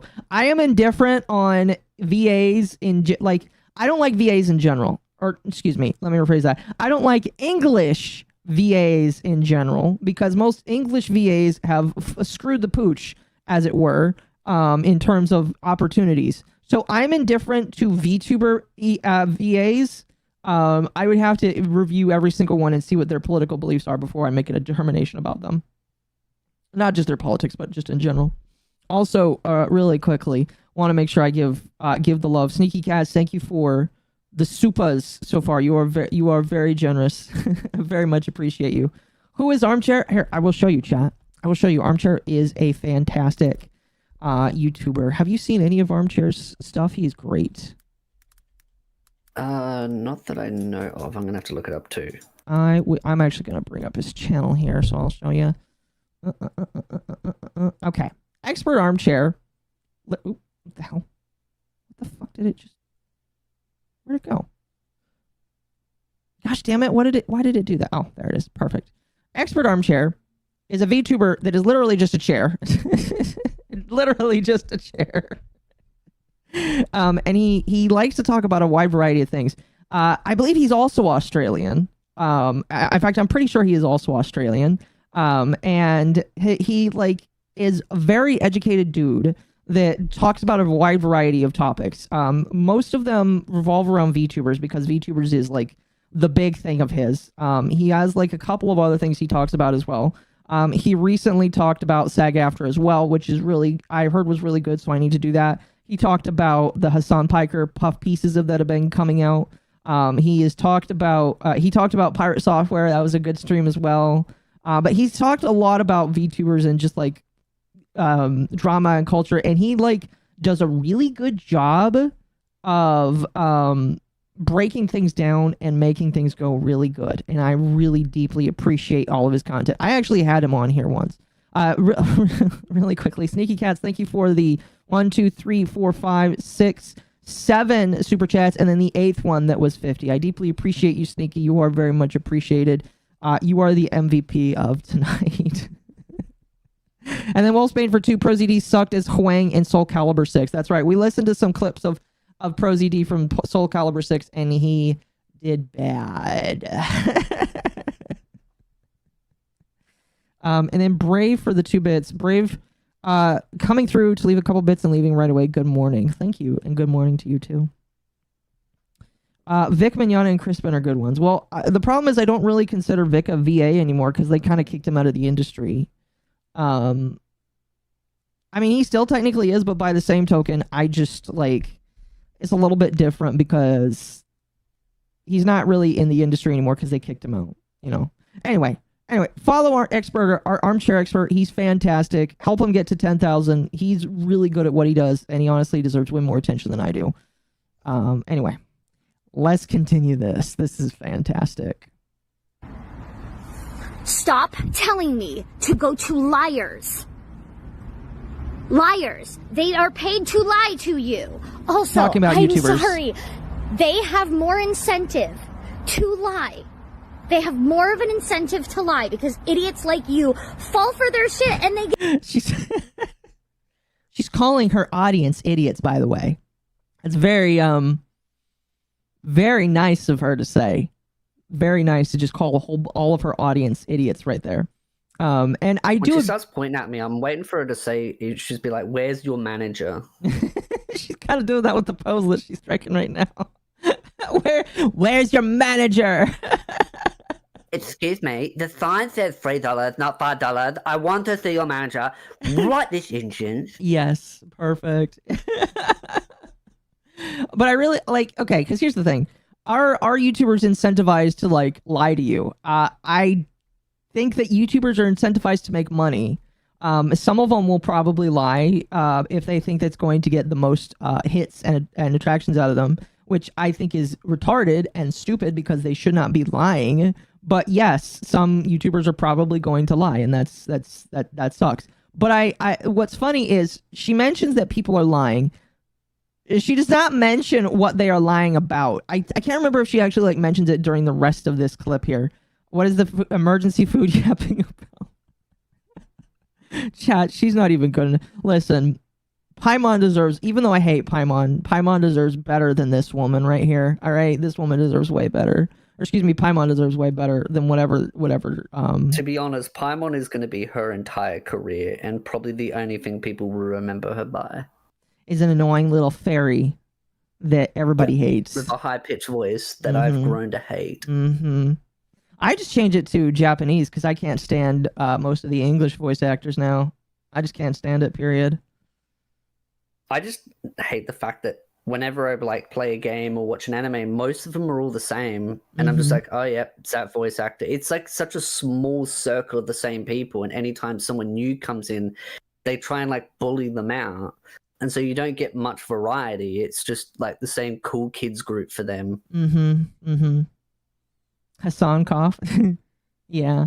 ProZD not only whines about not getting the roles he wants, but it is so untalented that he shouldn't get them anyways. Yes. So, chat, here's the problem. The voice acting community, and Mizu has said this a couple of times, the voice acting community is so incestuous with each other. They will only hire from within and with each other. So it's really hard to just, not, if like you are non-union or just not in the in-group, it's really hard to get projects. But if you do, they, like, hate you and resent you.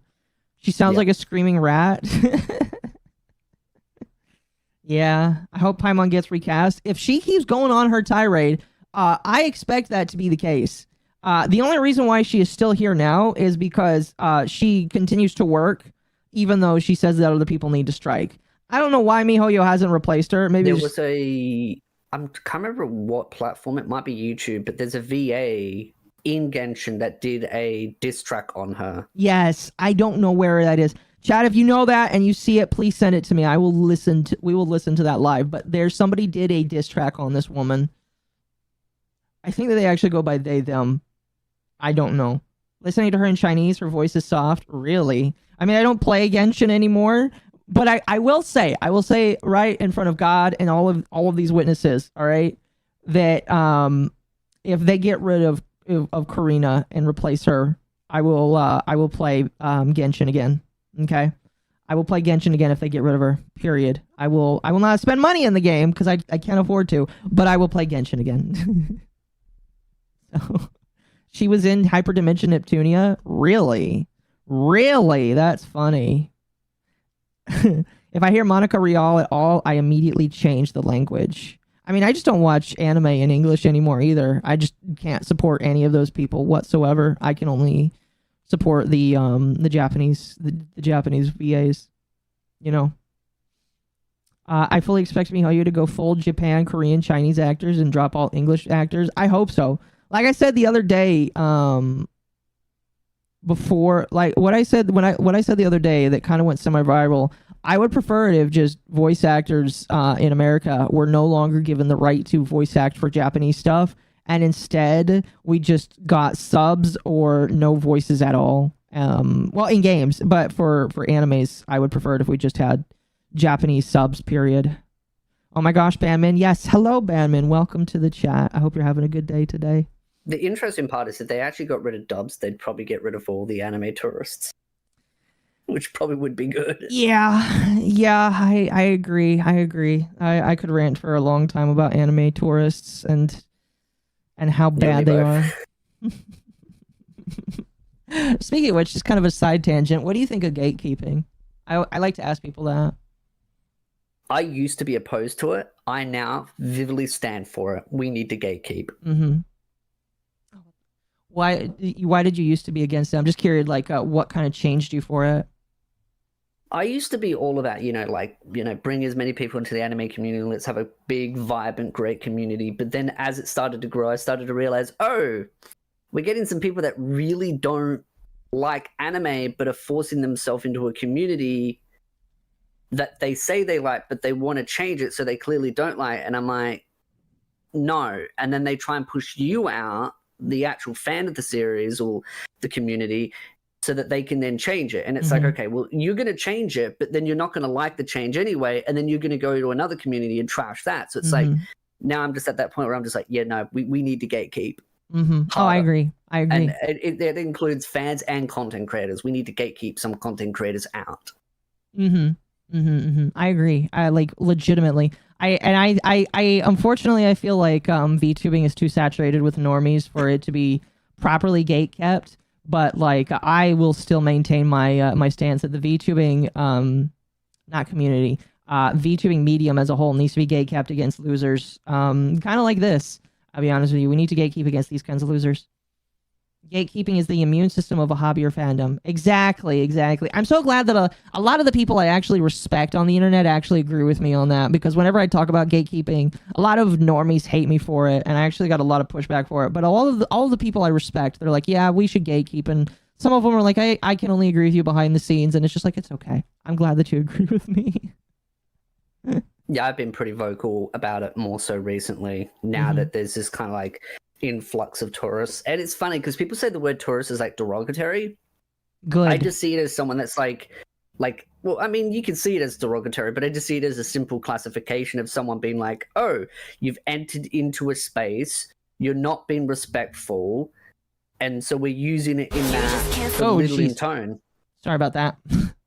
That's all right. That is somebody. So this is the diss track here. I'm kind of worried it might get me claimed. We'll see here. It might, yeah. Select two objects that are the same shape. Okay, there we go. We will see. If I have to cut it out after the fact, I will. Sorry, go ahead and continue though. I kind of lost my train of thought, but yeah, it's I'm just sorry. one of those that, as the years have gone on, it's just the community has become much more like only the mainstream stuff matters, and then there's this whole hatred towards tsunderes and lollies and different types of tropes within the anime community. There's a lot of hatred towards isekais and romance animes and power fantasies, and everything's just like, oh, we must like the same like 10 animes that are mainstream, and if you don't, you're the P word. I remember with Alia Sometimes Her Feeling is Russian. For those that know that series, there was the whole TikTok community that were claiming that it was an incest series. Which one? Anyone that's watched it, Alia Sometimes Has Her Feelings in Russian. Okay. It's a pretty self-explanatory based on the title, but there's a sister in it, and the sister makes a lot of incest jokes about her hooking up with her, like incest, like, oh, it's only good if it's blood related, and making jokes about hooking up with her brother to try and tease him. and people take it out of context and they'll post on TikTok, and then you'll get all these Dragon Ball Z fans watching it going, this is an incest series, it's the P word. And it's just like, it's completely out of context. She is joking. She's trying to get Alia and her brother to hook up, and so she's trolling him about incest stuff. Yeah. I like how you say Dragon Ball Z fans, because that is legitimately it. It is Dragon Ball Z fans. That's the community that came after me. That was the community. Because I called one of them out, and I called them, and everyone that attacked me, calling me the P word, had a Dragon Ball Z display picture or banner. And I was like, are you serious? Oh, that is hilarious. Was it a black guy that did the diss track? No, this is the voice actor for Venti, which I didn't know was a female, but Venti's voice actor is a female. It makes a lot more sense, thinking back to it. But Venti's voice actor made a diss track about the Paimon voice actor. We will watch it, and if I get claimed, I get claimed, I guess. We'll edit it out in post. So you guys live will get the exclusive version of it that's not edited out if it does end up having to be later. Mercenary for 2, join and enjoy hobby. Welcome, change it, get out. Exactly. So we're going to take this brief detour to watch this this TikTok that let's see, what is their name? Erica Harlacher. Erica Harlacher. If she made this diss track, I'm going to assume that she's probably not a horrible person. But like with all English VAs, I just don't like English VAs. So we'll have to see. I don't know what her stance is on everything. But even if like she is pro union, the fact that she made a diss track off of Paimon is kind of funny. Latino Dragon Ball fans are more accepting. Latino Dragon Ball fans are awesome. Funny story. I remember like when I had a brief stint working in Houston in an assembly line factory. When I would go in every single morning, even though I had watched quite a lot of anime, the one anime that I had never watched that all of these people knew was Dragon Ball. And so because I had never watched and still have never watched Dragon Ball, I would walk in there and they would ask me like, what do you like? What do you this, that, and the other? And I was like, oh, I'm into this and that and a few video games. And then I mentioned anime. It's like, oh, which Dragon Ball Z episode's your favorite? And I'm like, I've never watched it. So they're like, what do you mean you've never watched it? You said you like anime. And it's just like, yeah, I like anime, but I just haven't gotten around to that one. Oh, Venti's VA is Anne Takamaki in Persona 5. Well, then who is this? I'm confused. Everybody's saying this is Venti in the comments here. Yeah, everybody's saying this is Venti. This is why Barbarossa is the first anchor, by the way.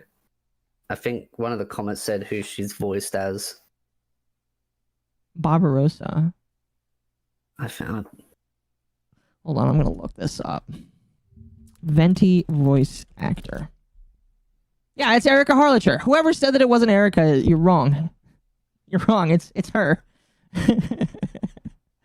Latino Dragon Ball Z fans actually read Dragon Ball Z? Yes. Do you remember when Toriyama passed away, a lot of the gangs in Mexico actually like stopped committing violence to give a day of respect for that man because they loved Dragon Ball Z so much. It's kind of hilarious. You gotta respect that. That's like a moment of silence for them. Mm-hmm. Might I add, I don't hate Dragon Ball Z or the whole community. There was a very specific part of it that came after me, so... We'll say that it was the normie Dragon Ball Z fans. Well, we won't say it's the Latino ones. The Latino ones can be based. It's the normie ones that we don't like. Latino ones are good. Yes. They're based. We love them. This also voices Anne in Persona 5. Oh, okay. My apologies, chat. My apologies. See, I've never played Persona 5, so I don't know the names of the characters. That's just how much of a hyper bigot I am. Anyway, let's listen to this here. Let's see if I get a content warning or a content strike for. Well, hopefully not a strike. Hopefully it's just like a content claim. I never said it wasn't. Yeah, my apologies. My apologies, chat. I'm stupid here. Stop being literal. Yeah, my apologies. You just can't seem to keep your mouth closed. twist every situation to paint yourself the victim. Such pointed teeth behind your wool clothes. You'd solve your problems if you just could finally. Oh my god! Just shut the fuck up. Shut the fuck up. I love this. This is fantastic, bro. I need a full song of this, and I need like Venti to be like. I need an SFM animation where Venti is just like beating the shit out of Paimon. This is beautiful. Oh, okay. Let's finish this here. Just shut the fuck up. Shut the fuck up. Just shut the fuck up. Shut the fuck up. Please shut the fuck up. Just shut the fuck up. Shut the fuck up. Just shut the fuck up. Shut the fuck up. I'm gonna turn this down. It's a little loud. Please. That is beautiful. Holy shit. Oh my gosh. I love that. White woman rap. It's Paimon's career. White woman rap. Can I get a link to this? Temp, you can put the link in the description. That was fantastic. You can tell she's going after Paimon's actor. Yes. I mean, like, here's the thing. Paimon can't shut the fuck up either, so it's just like, it's perfect. Paimon should have dropped a response disc. No. See, I don't think Karina is that good. I don't think Karina is that good. Why is she never saying this well while voice acting Venti? Because she has to voice a twink. I don't know. Please no more. I'm sorry, chat. Sorry. Let me make sure that YouTube is still happy with me. Hold on. Stream health. Stream health is still all right. Really quickly, Mercenary for 2. New Naked Gun movie trailer. It made me laugh. I'll have to watch it later. I've not seen Naked... is that like a... I'm going to assume that's another movie that I just need to take a look at. I like Venti. I ship him with Lisa. That's an interesting ship. Lisa's the MILF wizard woman, right? I'm trying to remember. Anyway, let's go from uber cool back to uber cringe and continue this. Get paid for that. Hello? God forbid. I want my industry to actually, like, I don't know, function, and that everybody gets paid and everybody gets, like, health care. Did you know that, like, once things become union, people get paid a lot more? So people are like, oh, but, you know, then some non-union actors will have to join the union. Yeah, they'll be able to easily because... Again, we've already talked about how hard it is to not only get into the union, but how expensive it is. Paimon voice comes out really heavily when she's ranting. Well, no, here you don't understand. Paimon is her voice. That is just her voice. Yeah. I'd rather have Mizu voicing Paimon and hurling slurs at me than Karina. I don't know if that would work. I'd be okay with it, but I don't know if it would work. I'd have to float the idea with Mizu. But yeah, I like, here's my problem. Yes, unions can do that, but I'll be honest with you. I just don't trust unions. Again, like these days, I just don't trust unions, especially SAG-AFTRA. Like the problem that I have with SAG is they have already lied. And they have already said, like, they have already moved the goalpost. And people are already obfuscating what the issue is with these strikes. When these strikes started, people said that it was because of AI. It can't be because of AI because SAG-AFTRA... Oh, sorry, go ahead. I didn't say anything. Okay, fair enough. Like, SAG-AFTRA already, like, signed a deal with an AI company to keep AI out of their video games. So if you are a union actor, you already get those protections. So it's not about that. So they've already obfuscated the truth about what the actual issue is when it comes to these people trying to get these companies to sign interim deals. The reason why they want to do it is because they want to force companies to only hire union-paid actors. They want union-paid actors to have a monopoly on these games so that only they can voice it. Again, when we talk about the incestuous nature of voice actors, that's what they're trying to do. Make it more incestuous and more closed-knit. I don't like it. I just don't like it. Which proves how hypocritical she is because she's saying they're not... well, content creators are motivated by money, but so is SAG because they want to force the monopoly of only hiring their own, so that they force more voice actors to go under them, which then makes them make more money. Okay, Chad, I gotta disavow that comment right there. You can't say that about her, chat. I know that you like. Listen, people. I don't like this person whatsoever, but I can't have you saying that, chat. Please don't say that. That's bad. Fischl and Nahida are the best girls. A Genshin mod that replaces Paimon with Rage. I don't know if Rage would do that. Mizu voicing Paimon would make her way more... I'm not finishing that. Oh, fuck. But yeah, like, it's just very disingenuous. And, like, again, I believe that people should be allowed to make as much money as possible. And do I think that VAs are probably underpaid? I really don't know what the standard rate for VAs are. I hear it's shit. And that VAs have to do more than just voice acting. But it's just like, broski, I like, there's a certain point where it is too expensive to hire you. And I'm sure that there's a reason why some places don't take unions, because it's too expensive for them. Like, if anyone wants to do anything against TOS, please go. Yes, please. Please don't make me ban you or mute you. What you're telling me is that AI doesn't unionize? No, what I'm saying is they already signed a deal to guarantee that these voice actors won't be abused with AI.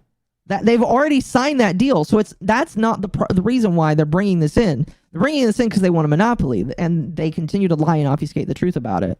And I'm pretty sure she knows that, and she just doesn't want to tell the truth. Because they'll get paid more.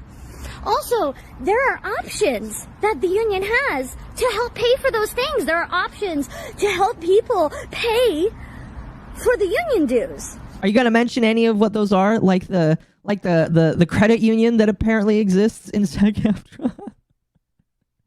Okay, chat. I'm going to stand by my statement that she is a boiled egg that's about to be squished with my hands. Like, the face is the exact shape. The eyes, like, just about to bulge out. It's just... Yeah, I can't untake that image out of my head. I'm just squeezing.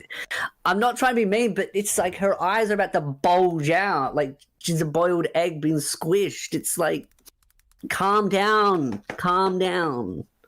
Let's see if I can... Oh, there we go. Here's one. Squishing a hard-boiled egg. Oh, what the heck? Why is it not playing the noise? Oh, that's why. Here, we're gonna rewind that.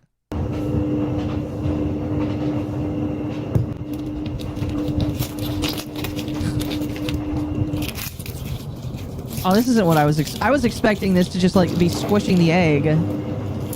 Yeah. Oh, it's still gross, though. I think we all know what you mean, though. It's fantastic. Yep. Don't say what? Like a loan? Loans? Yes, chat. I bet you it's like a loan. Within SAG, but you don't know that. Oh my god, it's almost like you're not an actor. It's almost like you're not a voice actor. And neither are these YouTubers. But bottom line is that both non-union actors and union actors in a video game want it to go union. You're not going to say who, though. Like, again, I don't believe that non-union here's the thing. If non-union people wanted it to go union, they would probably join the union. And, like, here's another point that really bothers me. Like, there was a thread that I read where they're like, oh, a bunch of these companies already have joined unions. If these companies didn't like the union, they want to join. And that's not exactly true. There could also be cases where unions force these companies to join and hold critical parts of their products at gunpoint, basically, in order for them to, like, get what they want. So I don't like the disingenuous nature of these people saying, oh, obviously everybody wants this. It's like, no, they don't. You're forcing them to do it, because if they don't, you're going to take away work. And I don't like that. Is there a nose ring? I don't think anyone's going to come forward about it either, because no one's going to want to destroy their own career saying, yes, I'm a non-union that wants this to become union. Not that, again, they can, because it's a Chinese company. Mm-hmm. Yeah, no, yeah. Again, that's another thing that's really important, is these people are like, oh, they just need to join. It's like, MizuhanaOshibe can't. Even if they wanted to, they can't. And you're not going to make them do that. And it's just like, I don't know if SAG Aftra doesn't know that, if like all of them are as retarded in and out. I don't know, but I don't think these people get that they just can't do it. I mean, I'm assuming that because they're are Chinese, they can't do it, but you know. I have a feeling she's more crashing out about like Rev said Desu and all that, because he's the one that's been I think he's been one that's covering it. It's him and Hirohei, they've been covering it, and I think that's who she's really going after. Mm-hmm. Armchair confirms that it is indeed loans. Yeah, see, I'm right, chat. I'm right. She's not going to say it, but chat, it's fucking loans. Loans. You have to take out loans to be in a like that's like saying I have to take out a loan to do a job. That doesn't make any fucking sense. I just go get a different job at that point. What, like, holy fuck. But like, that is so dumb. I think they'll just slowly replace all these union workers. I hope so. I really hope so. Like, what was it? Goddess of Victory, Nikkei, has temporarily replaced 2 of their voice actors as well. And one of their voice actors, who is also in the union, is also doing scab work. And I know one of these VAs has deleted their Twitter account after they kept getting community noted. So I know that they're on a losing battle right now. Yeah. They're still forcing non-union workers to join anyways after some time. Yeah, that's what they're attempting to do. I just don't think it's going to work out in their favor. I really don't. Not whatsoever. My appearance about her my comment about her appearance got auto-deleted, but the punchable remark didn't. I'm going to assume then that it is inconsistent moderation. Chica, thank you for the 2. That nose ring makes her look like an orc. That's mean. People already have student loans. Why wouldn't they want to take more out for a fucking job? Exactly. Like a college degree without the education. Exactly. And have wanted it's a job with extra steps. It That's is. the thing that's really stupid. It's like, is. oh, you now have a job in voice acting. By the way, you now join this union, which is now a job that takes money away from you, that adds extra steps. It's just like, no. That's when a union now becomes more an impairment than an assistant of protecting you. Mm-hmm. Which then you got to ask yourself the question, what do they add value? I mean, she's claiming healthcare and all that, but I'm like, proof? Mm-hmm. Yeah, no, I agree. ZZZ, which is another MiHoYo game, has been replacing actors too. I just expect them all to be replaced eventually. Ones that decide not to work, get fucking replaced. And you may not get to come back. Replace them with like English, Japanese voice actors, because there's a lot of English, Japanese voice actors that can do English as well. So they'll probably just go with like the dual roles of them. Mm-hmm. You know what I thought about doing? Even though I'm not like a voice actor, I still feel like I would do just as good of a job as some of these people. I've been tempted to send a demo reel to MiHoYo and say, I will play whatever the fuck you want. I can do a male voice, I can do a female voice, and I will do it for like half of the rate that these voice actors in a union will do. You just give me some lines as a side character and I will do it. And just wait to see if they respond. And if they do, I will do it for free if I get to promote myself as the biggest egomaniac on the planet. Like, just give me some really cool role. I can just use it as my own ego trip, flop my PP on the table and go, look at me, I'm a voice actor. I'm more important than you. And I replaced this guy because this guy thought his morals were better than actually playing a game. Exactly. Yeah. And I can do heaps of accents. I can do Aussie accent. I can do asshole Aussie accent. I can do Povish Aussie asshole accent. And I can do retarded Aussie accent. That's awesome. That's beautiful. I've got as much range as her. You've got more range than her because all she knows how to do is be annoying and tiny. Ugh. During a rant, she mentioned being unable to shop at Whole Foods at $875 a month. $875 a month? Bro, I make 3 times that. And I don't live in LA. Where the fuck does she live? Am I doing the voice actor drama? We're in the middle of it, yeah. Holy shit. Man. No, yeah, like I'm very tempted to just like email MiHoYo and say, I will voice act for you for free. Or you can pay me half of what you normally pay other people.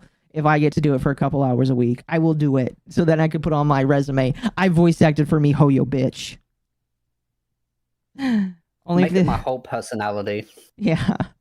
Only if they give Akko a character with big tits. No, chat, because I'm a Babaniku, IRL, I would literally just do my deep voice, because I have a very nice falsetto range. And they put me in the middle in the choir. And so I could do my sexy man voice, which I have not shown any of you on chat before. And if I did get that, the first time you would hear it is when I did a sexy man. But just like, I'll tell them, like, replace Zhongli. Actually, no, I think Zhongli's actor is okay. I don't know if he's if he's good, but like, if they had to replace Zhongli, I'd be like, let me play Zhongli. I can do a nice deep voice for him.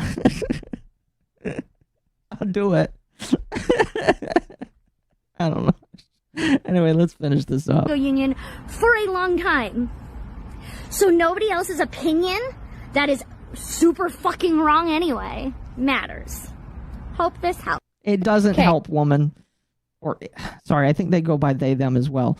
So it does not help. Sorry. Akko the next Paimon. I don't think I could do that. I'm sorry, chat. I don't think I could do that. I apologize. I just can't. Again,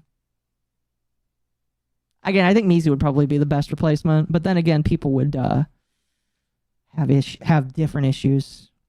Play him. His actor is currently striking. Awesome. I'll email them and say, make me the new Zhongli. I'll do it for half of the price that the guy that you currently have do it, and I'll probably do a better job. I don't know. Chat. Like, now is the time, chat. Now is the time. Like, if you have a decent sounding voice, if you can change your vocal range a little bit, all right? Email me Hoyo. Like, just say, I'll do it for free, or I'll do it for a very low price. Like, beat out the voice actors. This is an American economy this is a Chinese company coming to an American economy, all right? Like, get that capitalism in your blood and, like, beat these people to the curb, metaphorically speaking. Metaphorically speaking. But what do you think is going to happen with all of this? Like, what do you think the end stage of this is going to be? That Paimon will die in the story. No, I'm kidding. Oh, we can only hope. We can only pray and hope. They give that character way too many lines. It'd be nice if they actually toned down the amount of talking that character does. That flying pinata. But I have a feeling they will probably at some point replace her with someone else that's non-US based, because she's become too problematic for them as a business and as a brand. So they'll probably just be like, yeah, no, we're gonna let you go. Yeah, I hope so. I really hope so. It will cause a bit of uproar for probably a couple of weeks, but people will just forget about it and stop caring. The only people that will probably care are people that probably don't play the game. Everyone that probably plays the game will probably be cheering it on. Oh yeah, and like I said, if they get rid of her, I will go back and play Genshin. Probably won't do it in English though, but I will go back and play Genshin. Paimon's VA wanted her own identity to reflect the character she's playing, so I laugh when Genshin made them call Paimon a her constantly. Yeah, I'd do it for free. Again, I would probably ask for some money, but I'd get very close to saying I'd do it for free. You know what I mean? I get very, very, very fucking close, just so that I could like put on Twitter, I am the new voice actor for X character. I have replaced this person. Well, I wouldn't say that because that would be a little pretentious, but I would just say, I am the new voice actor for this person. Cope about it. You definitely won't get to do anything about it. So, but yeah, that's all of the VA stuff right now. Like, again, the most recent stuff that I know of is one person has deleted their Twitter account, and that's really about the newest thing that I know of when it comes to all of this. And I'm waiting to see how it ends up. I don't know how many weeks or months they've been striking. I think it's like 2 or 3 months of striking, but like, keep going. Strike for the end of the year. I don't care. Make it worse on yourself. They finally eat Paimon. That would be fantastic. Karina's the best example I've seen of someone that has the voice for print and the face for radio. It's no surprise she's a quote-unquote they, them. That's mean. I can't co-sign that, chat. I can't co-sign that. Oh, goodness. Ask for a hot Chinese wife as payment. I'm gonna be honest, chat. I really don't want a hot Chinese wife. So you just want a honey trap? Is that what chat's saying?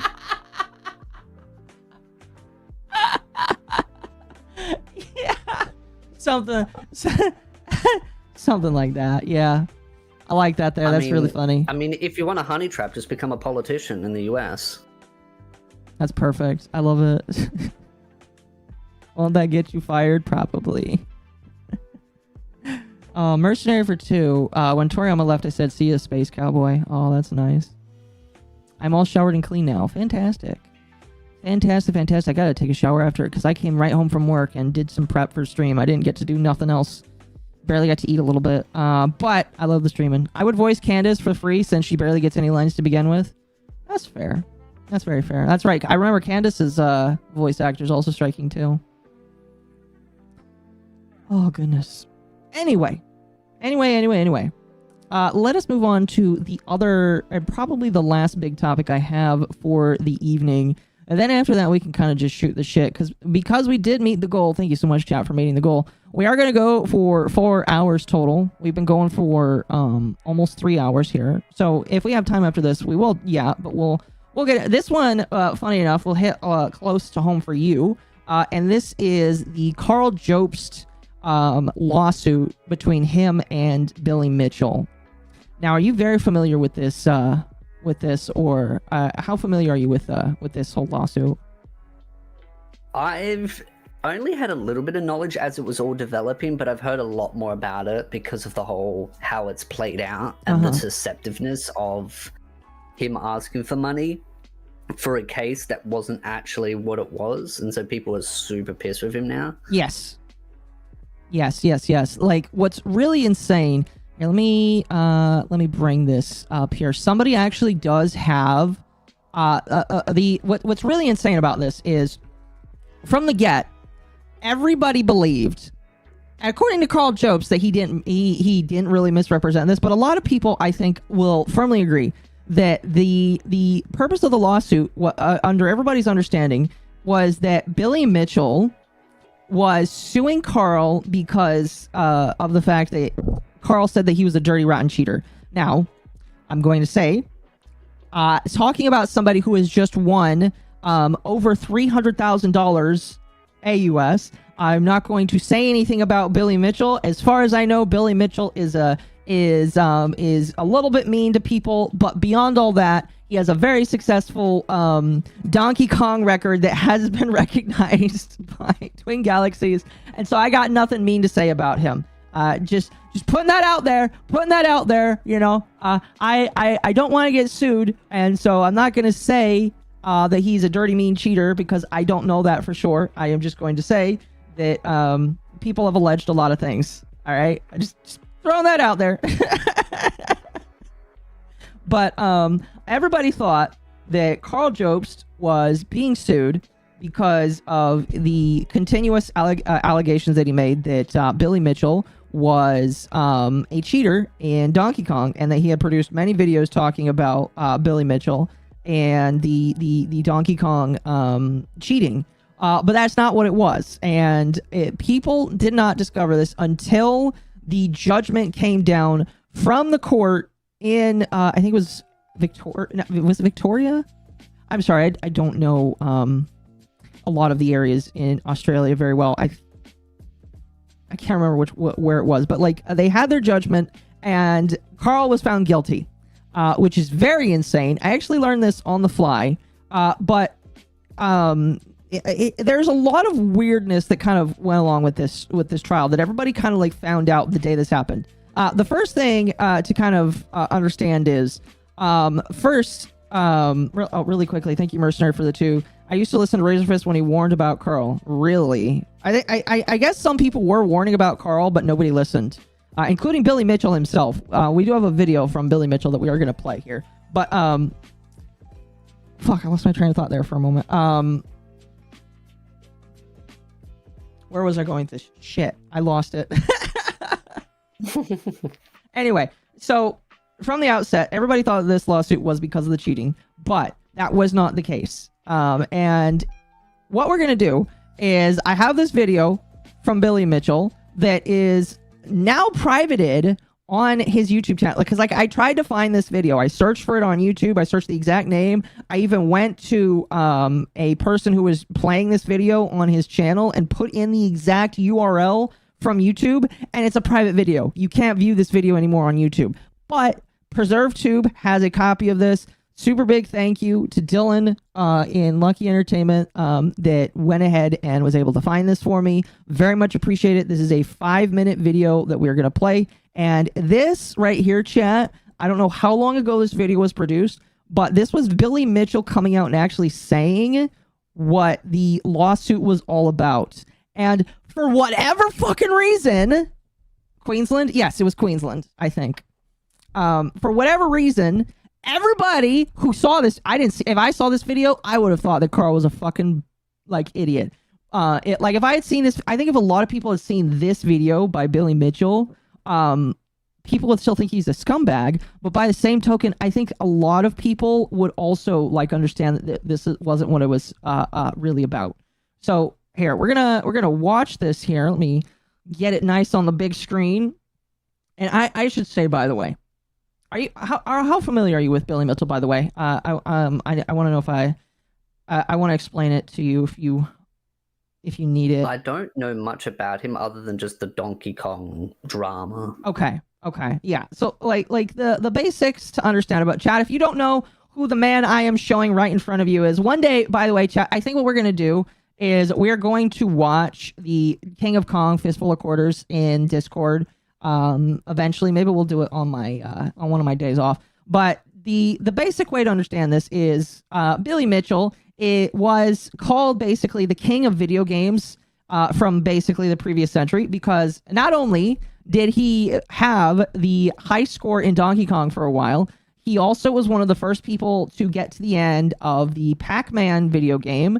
The original Pac-Man video game, where you complete every single board of Pac-Man to the point where you get to the bug stage where it kills you. And he has a bunch of other world records as well. Like, legitimately, this man is pictured with a whole bunch of bikini babes in front of a Donkey Kong machine. That's how much of a Chad this guy was in the 80s. And there was this whole documentary about how another guy decided that he was going to try and beat Billy Mitchell's high score. And during the documentary, the guy did it, but then Billy Mitchell came in at the last moment and said, oh, here's a new high score for Donkey Kong, and retained his title and basically BTFO'd the guy that was trying to beat him. And it was a really sad kind of documentary because everybody was rooting for the other guy, and everybody really didn't like they really treated Billy Mitchell like he was a supervillain. And because they treated him like he was a supervillain, they really like, even though he's not like an absolutely horrible guy, they really made you kind of hate him.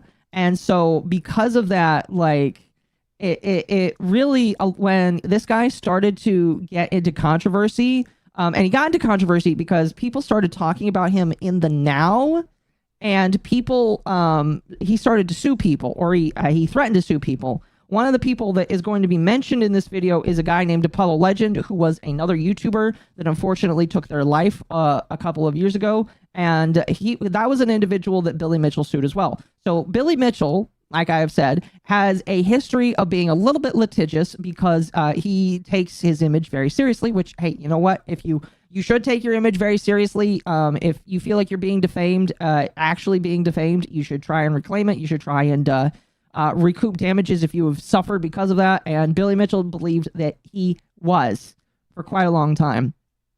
And so one of the individuals that he tried to sue was Carl. And the video that we're going to watch is him explaining why he is suing Carl here. So this is a video that not a lot of people, I'm assuming, have seen. I've seen it really in only one or two other places.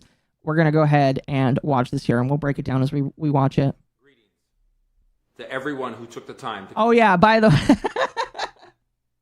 The audio is only stuck in the left. If you can only hear it in the left ear, chat, it's because it's only stuck in the left ear. I don't know why. Click on this video. I'm Billy Mitchell, and welcome to my channel.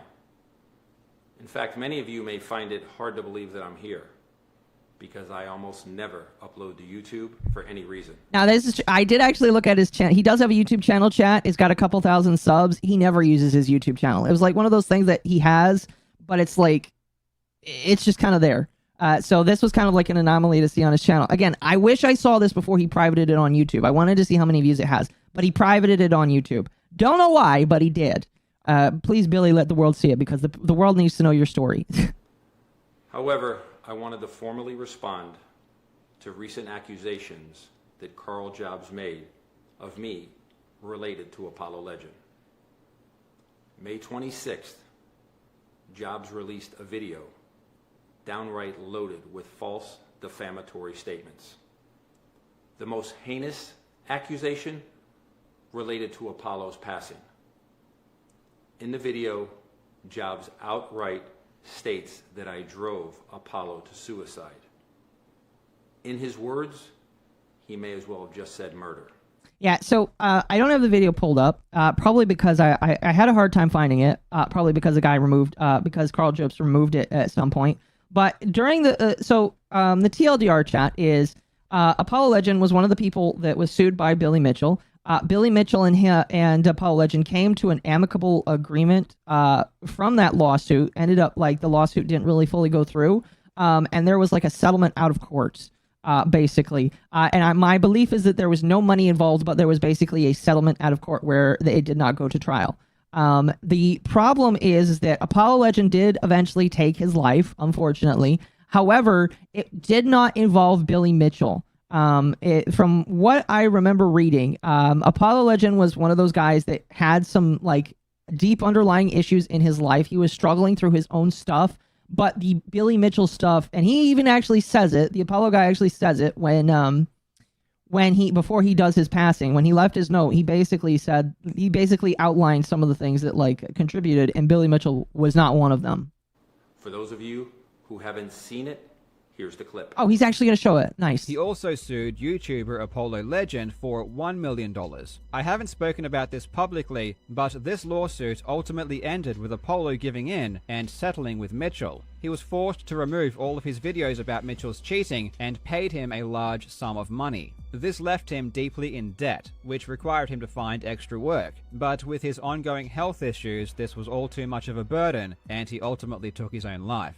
Not that Billy Mitchell would ever care, though. In fact, when Billy Mitchell thought Apollo died earlier, he expressed joy at the thought. The lawsuit against Apollo was just as frivolous as the rest, and Apollo definitely would have won in court, but again, he was extremely ill and couldn't handle the ongoing stress. These claims and that story are demonstrably false. They are a total lie. Regardless of anyone's opinion of me or my dispute with Apollo, let there be no confusion. Apollo never paid me any money. I never paid Apollo any money. There was no financial transaction between Apollo and myself, ever. Apollo never even paid any legal fees of any kind. It is impossible for this tale that Jobs has told you to be true. I do like the wording that he's using here. Impossible. That's a really good.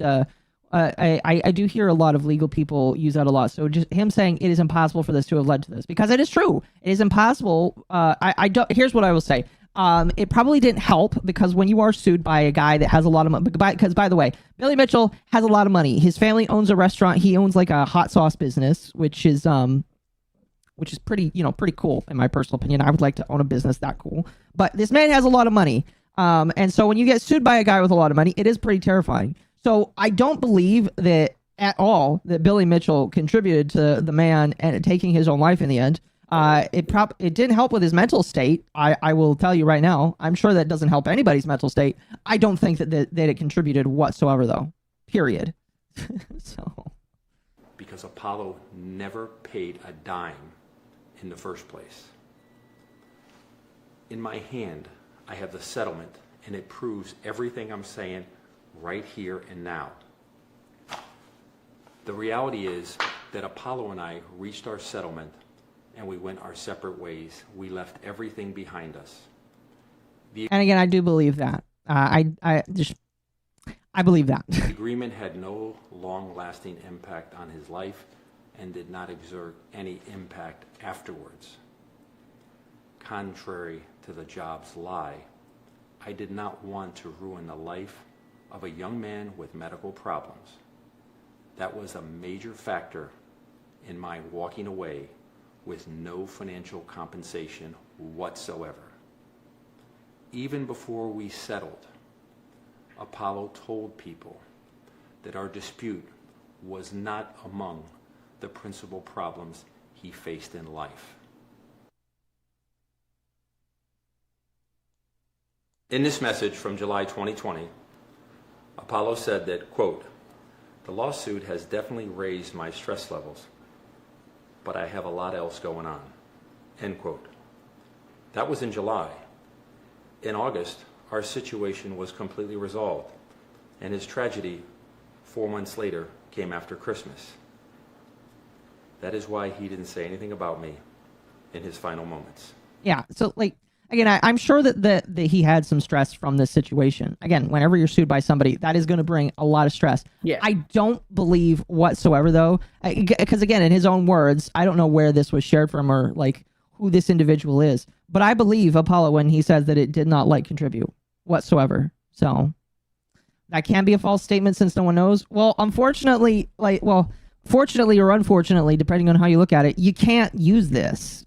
Like, you can make an inference that maybe, like, Apollo was lying or maybe he was under duress. You can't say that, though, because what matters now is what the facts are. And the facts say that he said it didn't. So, you can't say or infer or have, like, a moral righteous crusade, which is what Carl Jobs did against this man, because it's just simply not true. Like, the facts of the case are is that it's just not true, that it didn't contribute. So that's the problem. I simply wasn't a factor. And again, contrary to Jobs' tales, that I didn't care about his tragedy, Apollo and I reconciled the past quite well during our negotiations. Although forgiveness is a big thing, I was saddened to hear about his tragedy. The real reason why Jobs fabricated this story to blame me for Apollo's suicide is because he wanted to rile up his viewers' emotions. The reality is that Jobs recklessly talked about an agreement that he wasn't privy to, and nothing he said was true. It was very premeditated. And it was very calculated. Again, I have a feeling that he talked to a lawyer before he made this video. Probably. Yeah, this is lawyer speak. Yeah. Why did he private the video? I don't know. Again, like Billy Mitchell, this video needs to be seen. People need to know your truth, in my personal opinion. Like you have won. People need to see just how much of a scumbag Carl Jobs is. And so I don't know why this was privated, but the world needs to see this. He says it didn't contribute. Yeah. That if he says it didn't contribute, then it didn't contribute. He could be lying, but that doesn't matter. Like, what matters are the facts. Anything beyond what he says is speculation at that point. Because again, it's what he says is all you can go based on. Anything else, speculation or theory. Yeah, and so it's just like, I only care about the facts. And the facts are that he said it didn't contribute. So it didn't contribute. Didn't contribute, and Billy Mitchell's not at all, in any way, shape, or form, somebody that you can blame for that. Again, I don't know anything about Apollo's life behind the scenes. I know that, like they say multiple times, he was suffering with a lot of internal problems and probably some external ones as well. But you can't blame Billy Mitchell, and that's what the court ended up saying as well. Which we're going to. I was going to bring up the judgment. We'll play it on time and a half to listen and talk about it. I was going to ignore Carl forever, but this cannot be ignored. I plan to respond the way that everybody anticipates for me to respond. And Carl, expect me. Okay. That bit at the end is just, I am the force. That's just a hell of a way to go out. Yeah. They're okay. I'm not going to say anything, against a guy that just came into a lot of Australian money there. But like, a lot of people don't like Billy Mitchell. I can understand why people don't like him. He has a very abrasive personality to a lot of people. But at the end of the day, He was defamed according to the courts, and there it is. There it is. Oh, hold on a moment. Let me pause that. So, so that is again. I think if a lot of people saw that video, I think a lot more people would understand what this lawsuit was about. But the problem with this lawsuit is it was perpetually said over and over and over again that it was about Billy Mitchell suing a guy because the guy said he was a cheater. When that's not what it was whatsoever. And I'm sure that he had to keep quiet about this and just decided not to aggravate the situation whatsoever. So, Banman says, here's the thing about defamation cases. You need to satisfy all three elements to properly win. 1, defendant made a false statement. 2, the false statement caused damage and financial or physical. And 3, the defendant made the statement knowing it was false. Yes. So the question is whether or not Carl knew, because actually, here's the thing. I know he knew. And the reason why I know he knew is because Keemstar told him. And they'll actually mention it in this judgment here, I imagine. So again, this is the cut down version of it. But the judge would say that Keemstar himself actually told Carl Jobst, because Keemstar is friends with Billy Mitchell, and he's also friends with Carl Jobst. He's kind of like the crazy dude in the middle. And Keemstar told Carl that he was wrong, and Carl ran with it anyway. So he knew it was wrong, and then he still ran with it. So it's bad. It's extremely bad. I don't think you have to like Billy to agree that Carl is a POS. Yes. And there is another thing that I'll bring up about this before we continue, but I don't really like. A lot of people say they like Carl. I'm not the biggest fan of Carl. I'm not the biggest fan of Carl whatsoever. One of the reasons why is I have heard a lot of stuff about how he is not pro First Amendment or just pro free speech. I have heard that he has asked his fans to go after people and to flag down their channels because of things that they have said about his wife. And, even though, people can say mean things about you or your family on the internet, you're not supposed to retaliate, or you're not supposed to like as long as they're not defaming you, you can't react. But he would ask people to flag down people's channels, and that's not right. It's not right whatsoever. So I don't like Carl whatsoever. I have very little sympathy, I guess, for it. That makes sense. Who's Carl? Carl Jobst is a guy who here, I'll bring up his channel for you guys, because some people might not know who he is. I know of him from a couple of different things.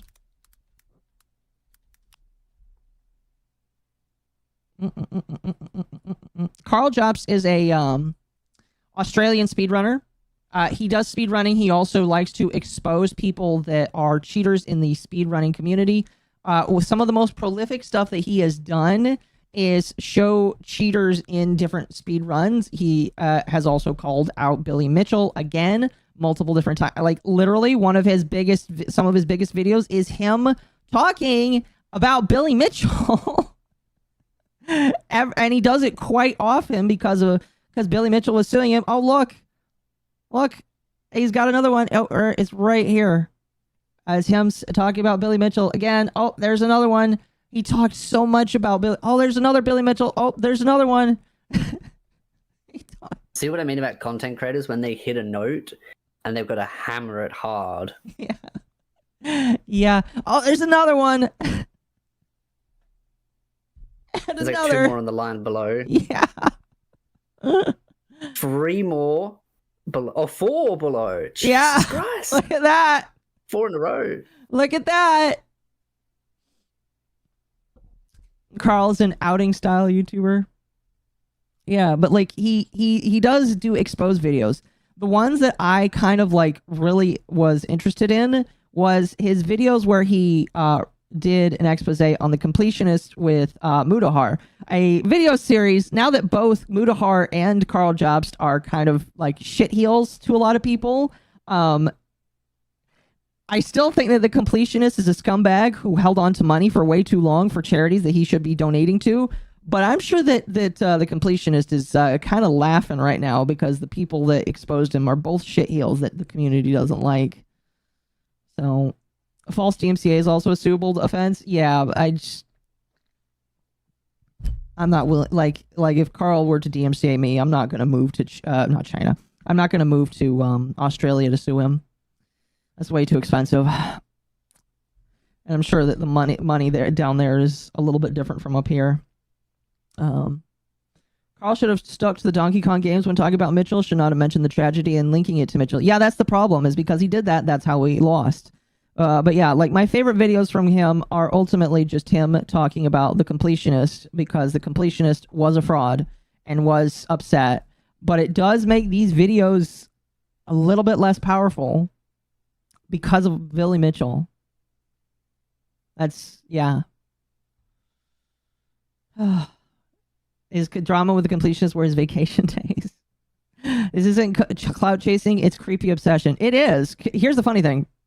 This video about Todd Rogers is technically also a Billy Mitchell story, because Todd Rogers and Billy Mitchell are friends that both have speed runs that allegedly were said to be fake.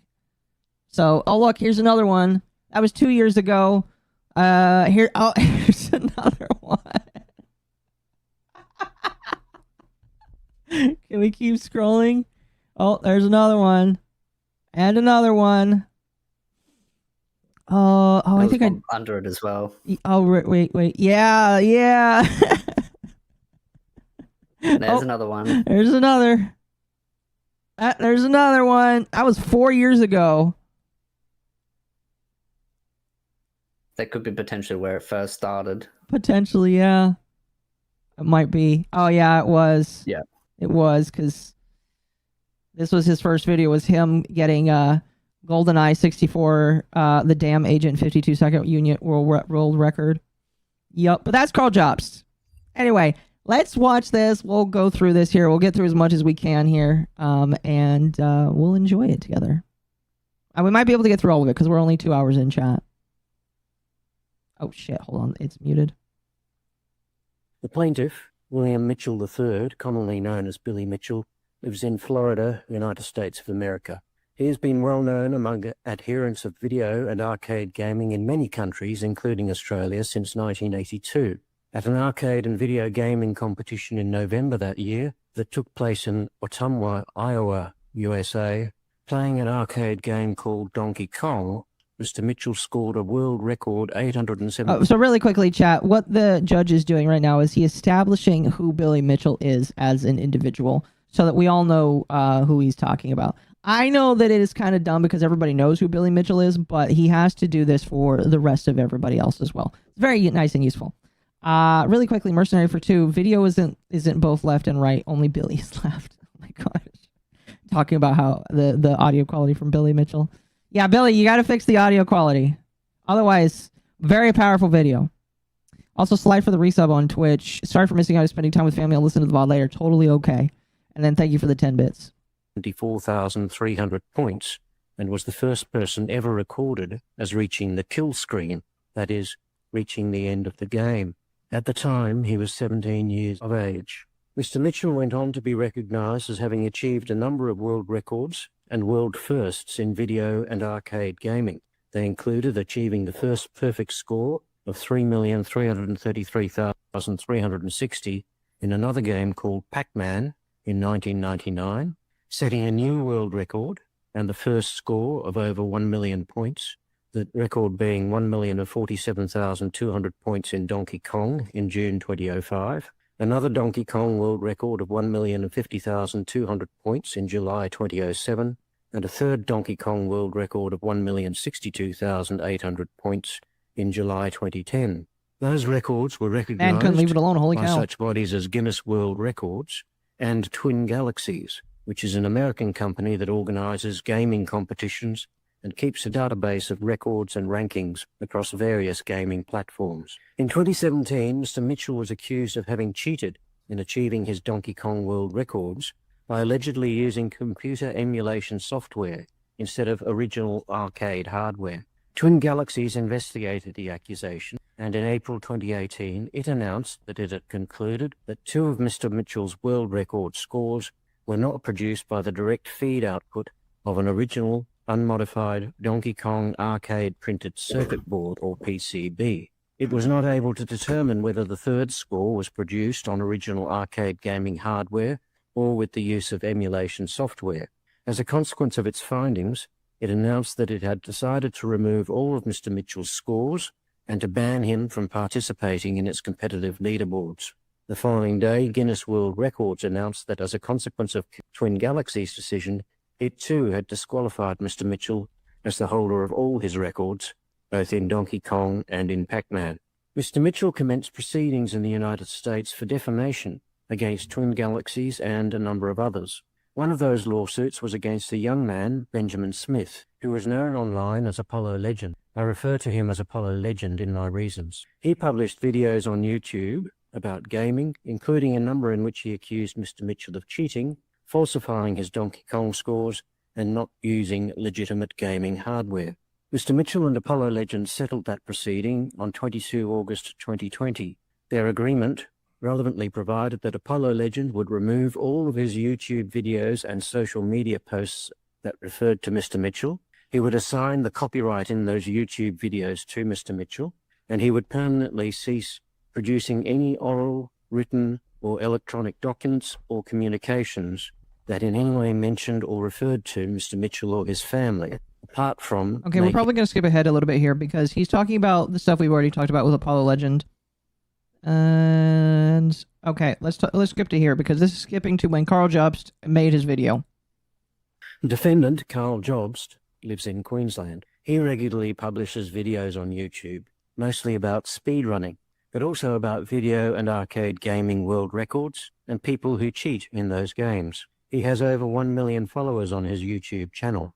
On 26 May 2021, he published a video about Mr. Mitchell and another video gamer, Todd Rogers, entitled "The Biggest Conmen in Video Game History Strike Again." He accused Mr. Mitchell and Mr. Rogers of cheating and of pursuing unmeritorious litigation against people who had accused them of cheating. He also said the following about Mr. Mitchell, quote, "He also sued YouTuber Apollo Legend for $1 million.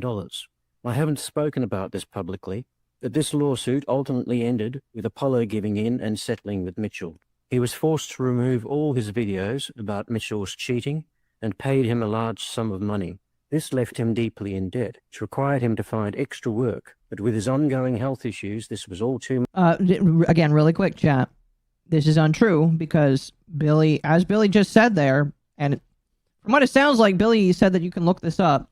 They settled out of court with no money attached. So this is outright a lie right here that Carl is alleging. I don't know where he got it either. Much of a burden, and he ultimately took his own life. Not that Billy Mitchell would ever care, though. In fact, when Billy Mitchell thought Apollo died earlier, he expressed joy at the thought. The lawsuit against Apollo was just as frivolous as the rest, and Apollo definitely would have won in court. But again, he was extremely ill and couldn't handle the ongoing stress. End quote. That video containing that passage was online for 10 days from 26 May 2021 to 4 June 2021, and for an additional 5 days from 9 June to 13 June 2021. In between those dates, and since 13 June 2021, the video has remained online, but it contains only the first 2 sentences and the last sentence of the passage that I have just read. While the video was first online in its full version, 2 relevant events occurred. First, on 3 June 2021, Mr. Mitchell published his own YouTube video in response to Mr. Jobst's video. He denied as lies the assertion that Apollo Legend had paid him any money as part of the settlement. That's what we just watched, He Cat. had any involvement with Apollo Legend that had led him to commit suicide. He asserted that Mr. Jobst had effectively accused him of murder. He ended the video by saying, quote, "I plan to respond the way that everybody anticipates for me to respond. And Carl..." This is probably verified when both parties entered the discovery process. Yes, it probably was. By the way, there are videos of Billy Mitchell during the discovery process. Oh, they look tempting. I don't know if we would watch them all, but they look very tempting to watch just because it would be interesting to see what he would say. But yeah, they do have evidence of all of this stuff because of the discovery. "Expect me." End quote. The second relevant event is that a mutual acquaintance of Mr. Mitchell and Mr. Jobst, known online as Keemstar, contacted Mr. Jobst at Mr. Mitchell's request and told him that it was not true that Apollo Legend had paid Mr. Mitchell any money. Mr. Jobs agreed. Okay, so this here, chat, when I say the Keemstar contacted him, this is where the court probably saw that there was a big fallacy, okay? Big fallacy right here, okay?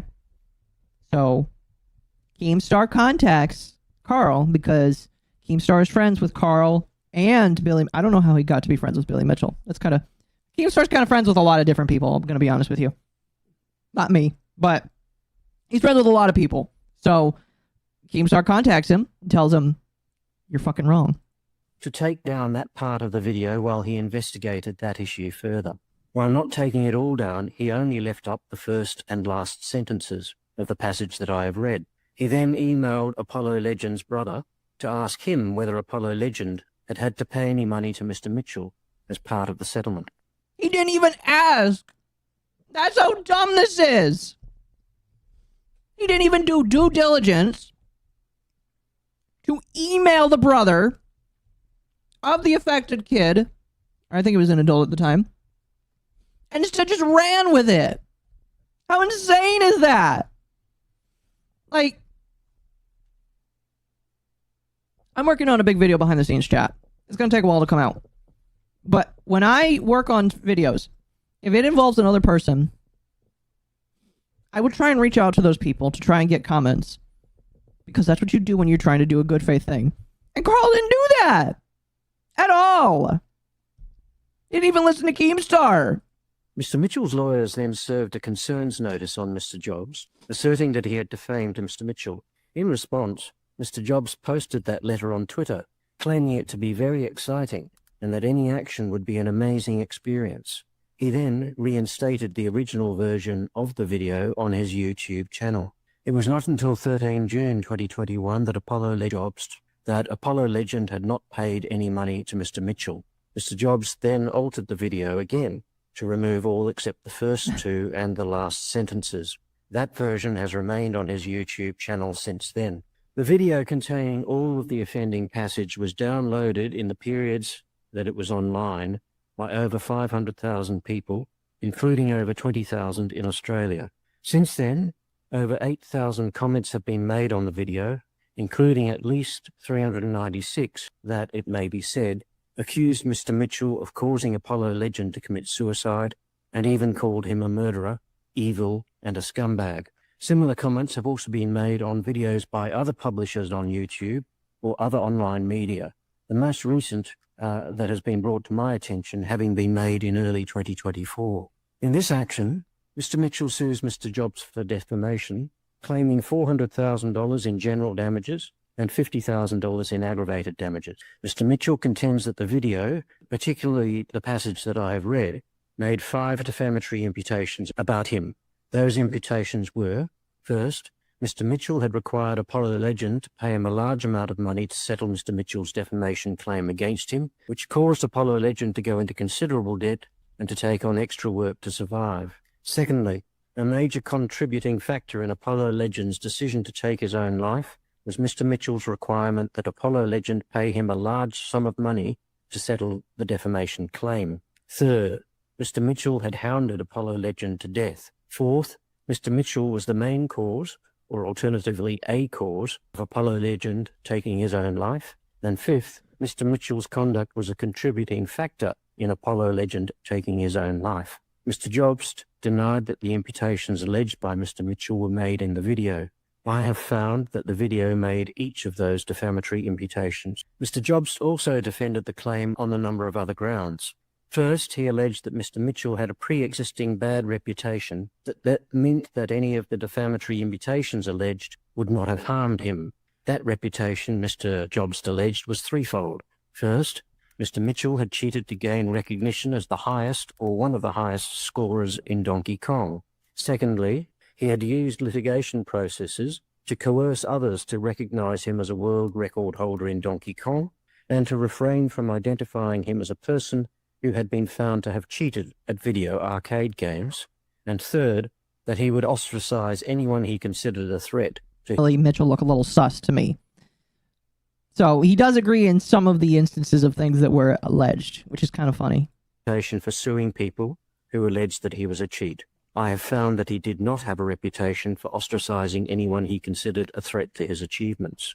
Mr. Jobs' other principal defense was that the video made 5 other defamatory imputations, each of which was substantially true, and as a result of which, the imputations about which Mr. Mitchell complains did not cause any greater harm to him or his reputation.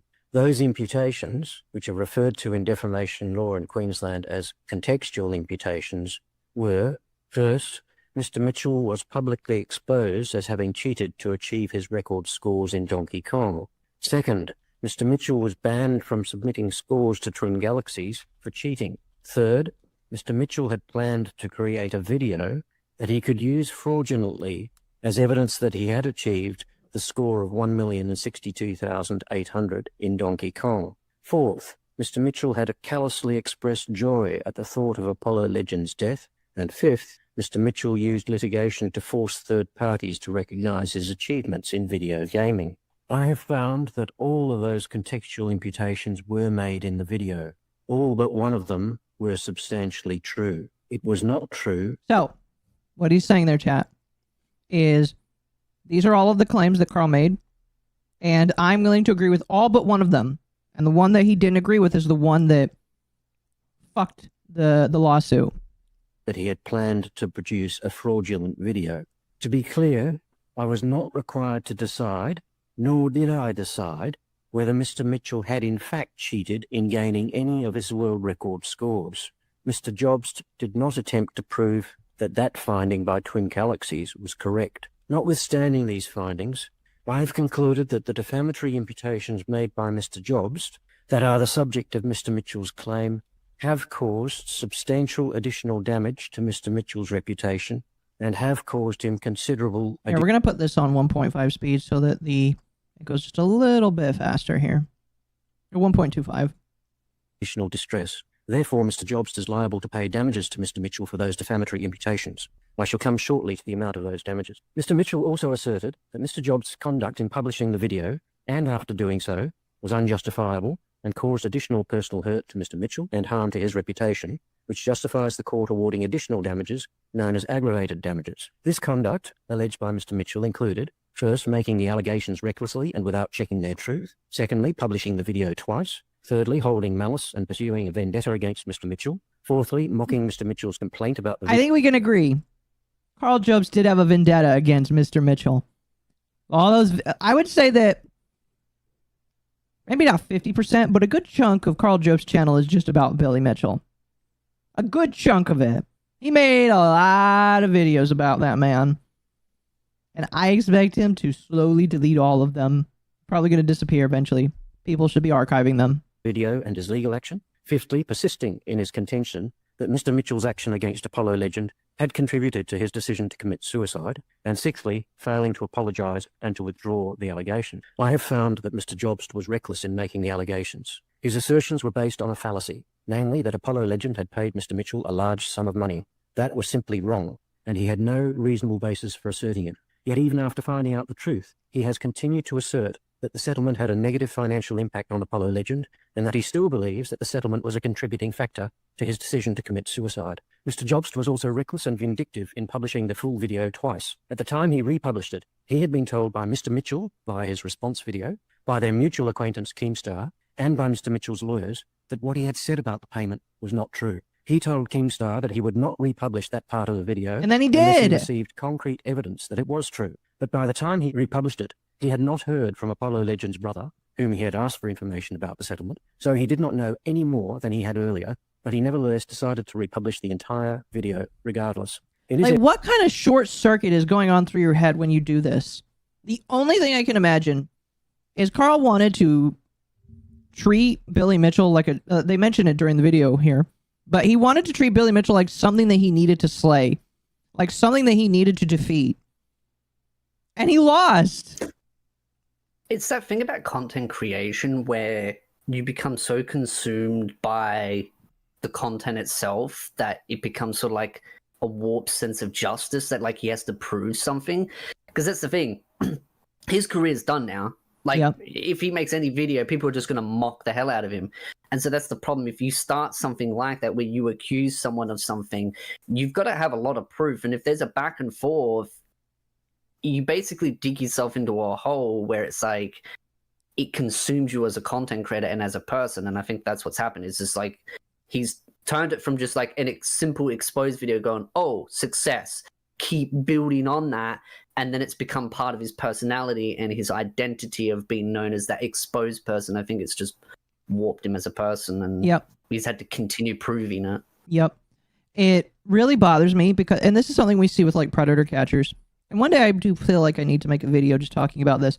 But when you get in such a mindset that you have to find the next predator for the next video, because you have to make the next video, you start looking for people that may be somewhat problematic, but they are not the predator that you're looking for.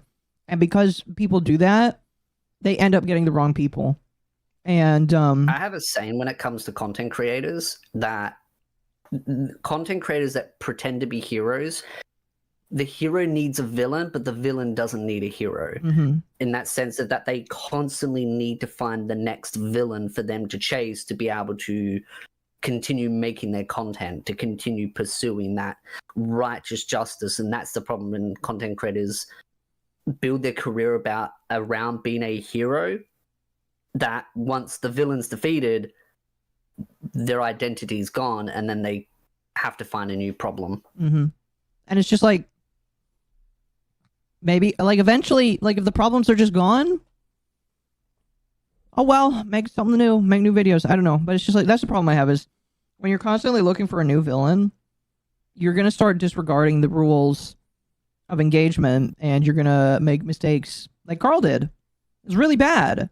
Again, like Carl makes himself look way worse than Billy Mitchell with all the things that he was starting to say, and it's just like, bro, you just got your ass handed to you by this man. Really bad. It's a good quote, yeah. Carl got hit with the legendary magic cylinder. His own attacks are all reversed on him.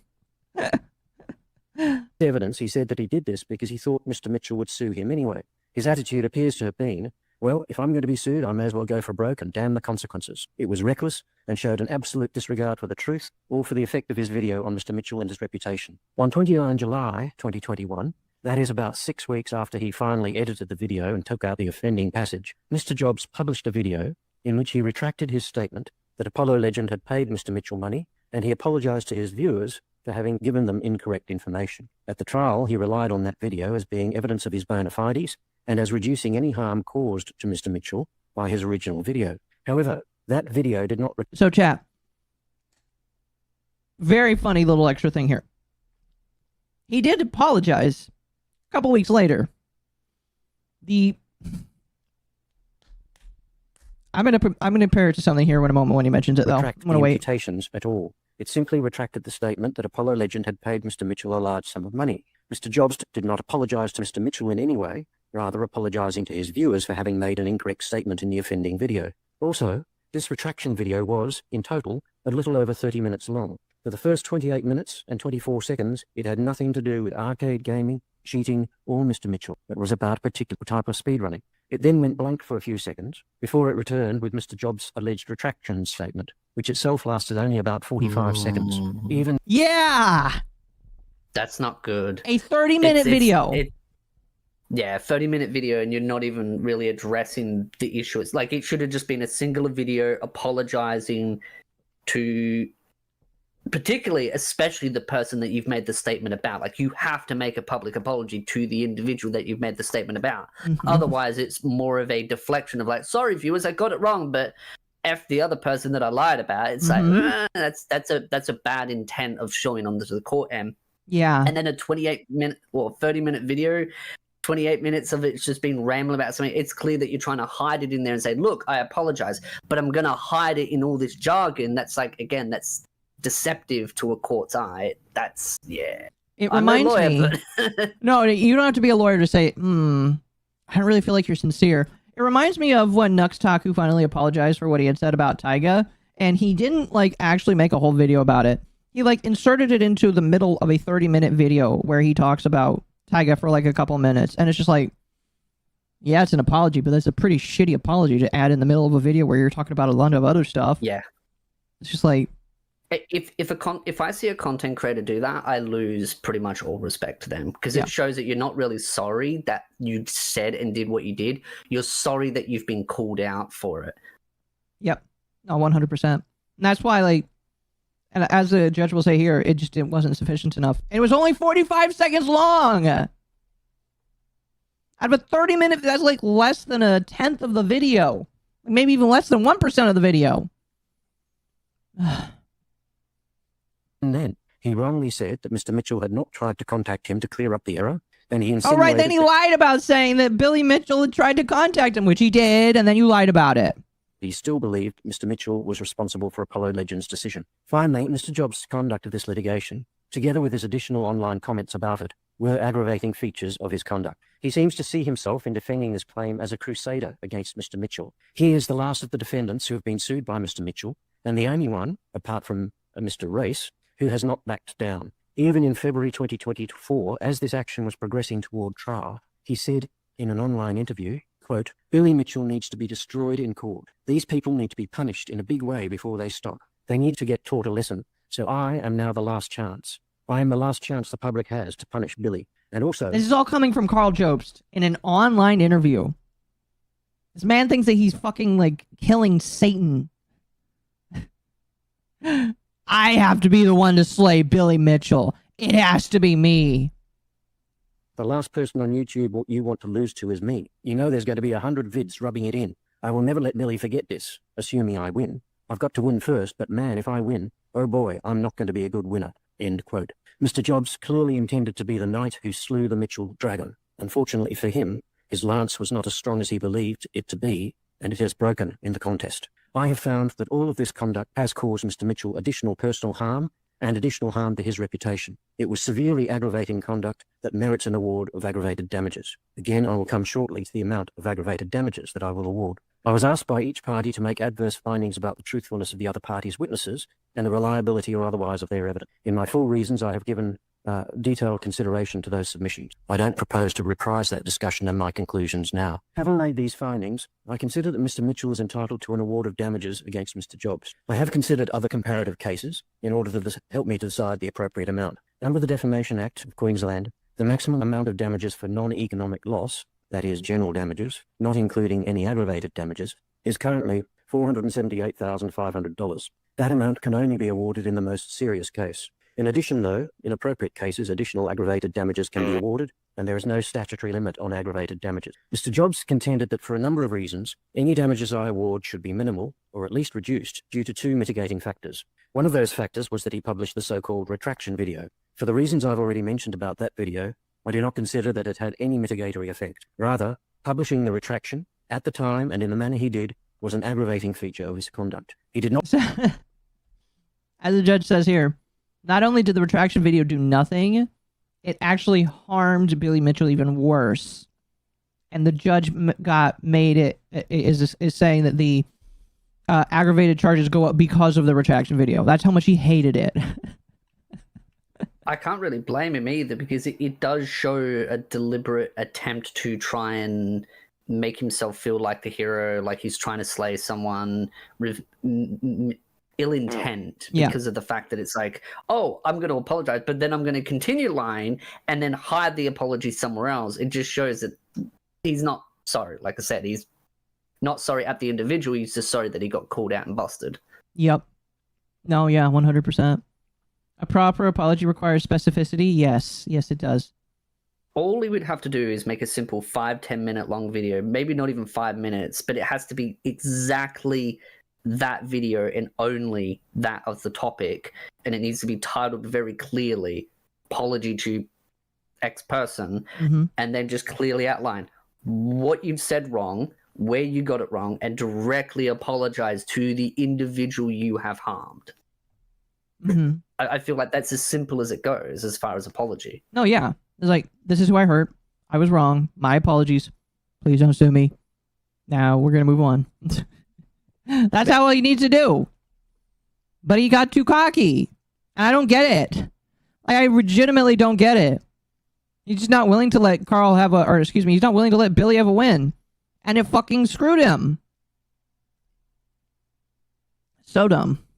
not publish it in a way that would draw it to the attention of the original audience, but instead essentially hid it from view. And of course, he did not retract any of the imputations against Mr. Mitchell, nor apologise to him. The second reason he gave for mitigation of damages was that Mr. Mitchell, he said, has contributed substantially to the harm he has suffered because he put the offending part of Mr. Jobs' video into his response video, saying, quote, "For those of you who haven't seen it, here's the clip," end quote. Mr. Mitchell's video showing that clip has remained online ever since. It has been downloaded at least 155,000 times.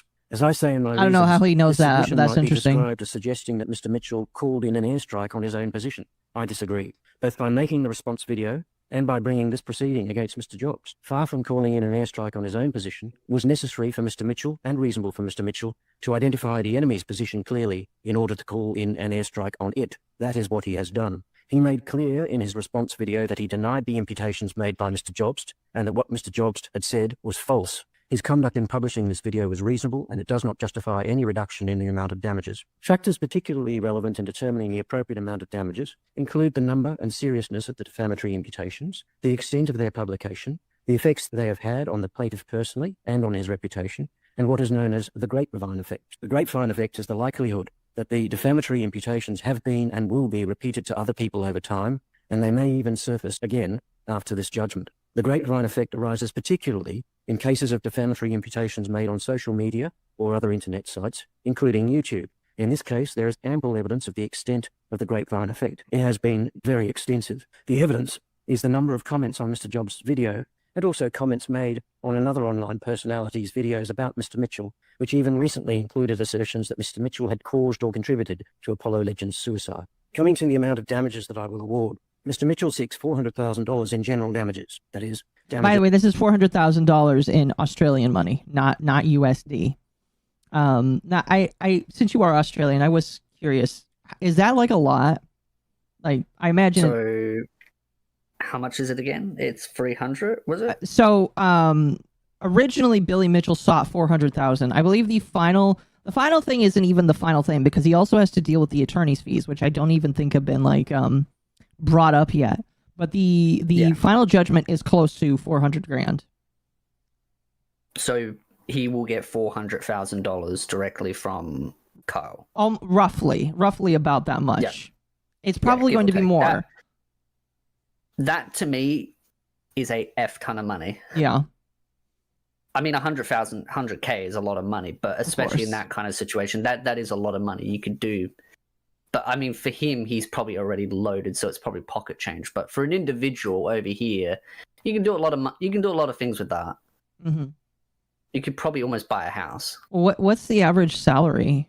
Would you say?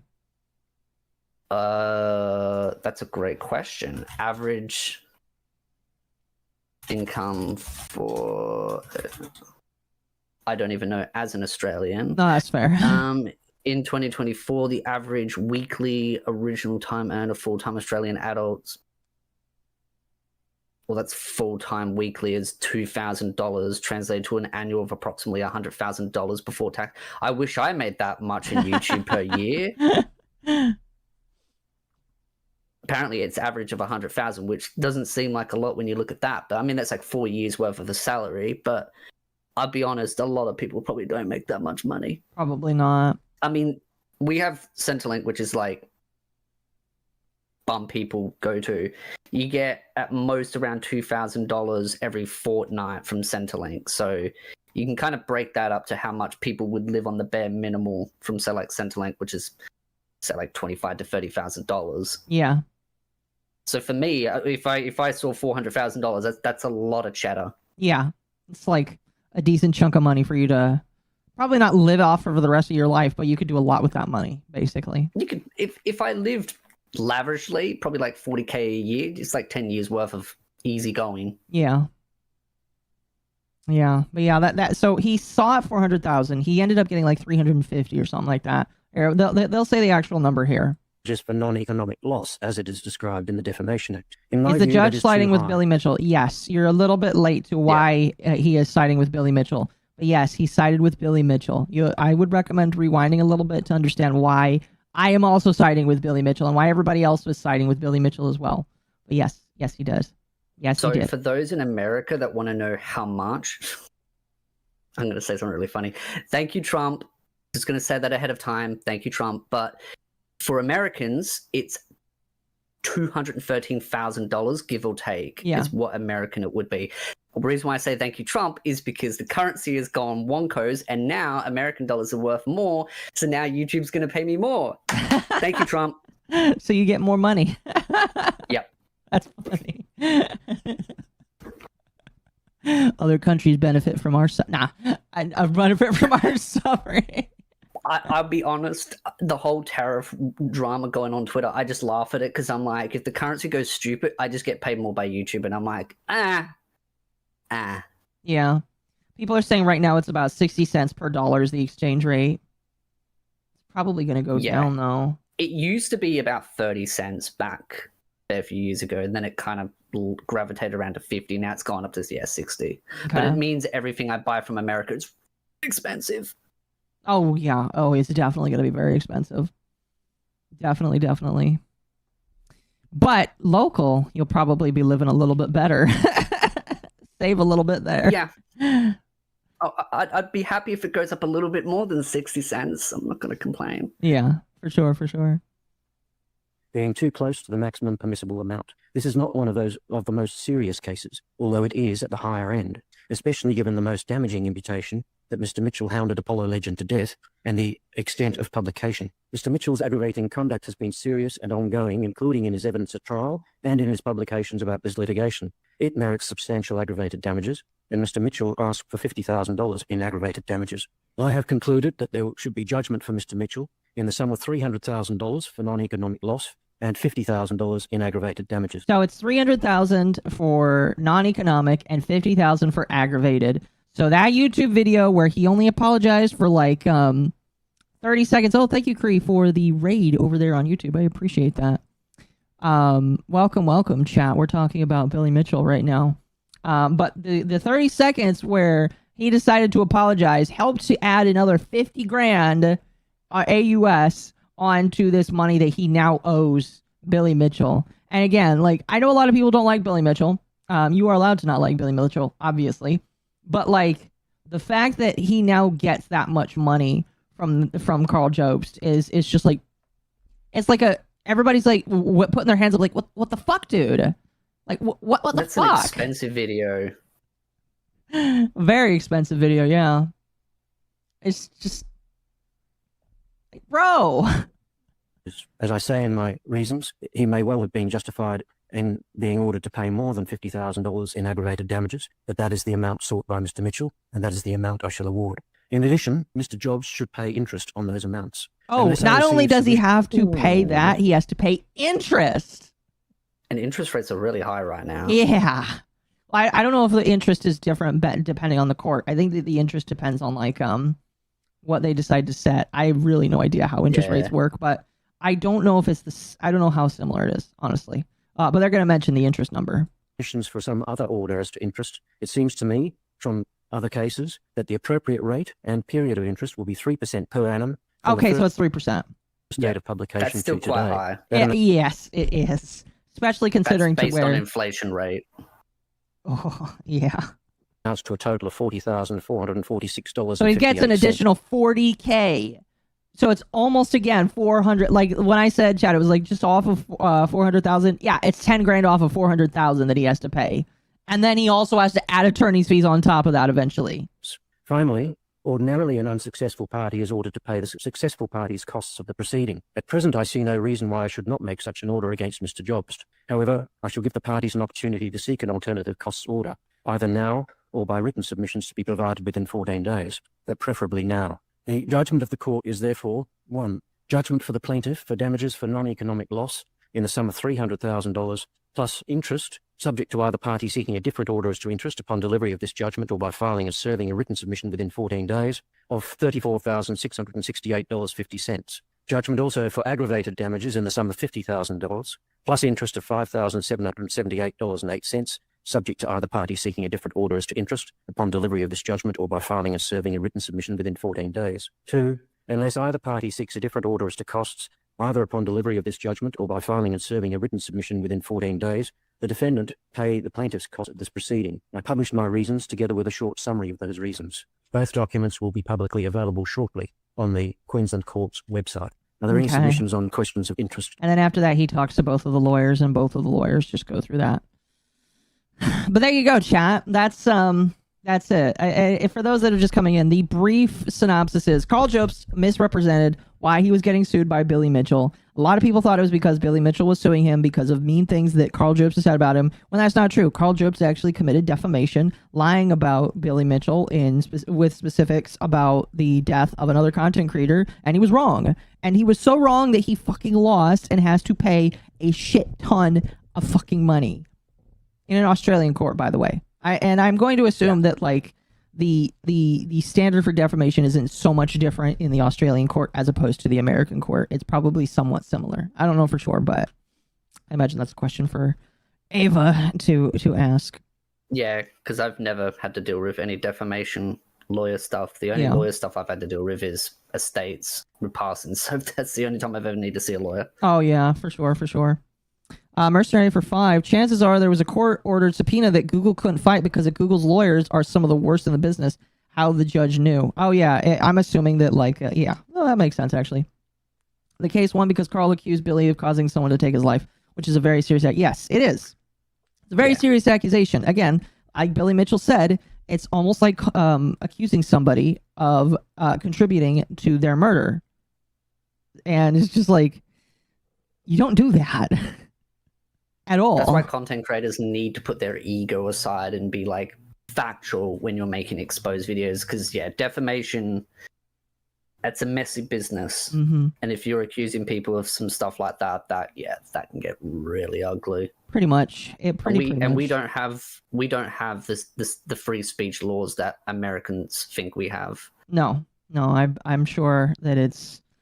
Whenever somebody says, "Oh, we have free speech like America," I was like, "No, you don't." Because there's one content creator in Australia that I watched that's very political driven, and he made multiple videos exposing a politician, and he quotes exactly what the politician says. He still got sued for defamation, even though he quoted exactly what he said. Because in Australia, if you're a politician, and again, this is just based on my basic understanding of it, so if I'm wrong, apologies to those, but based on my understanding is that some politicians get immunity to things they say while in the court, like in the courthouse of the political building. Yeah, they get immunity. So if they say something, you can't technically use it against them, I think. And so this politician basically sued them and they had to settle.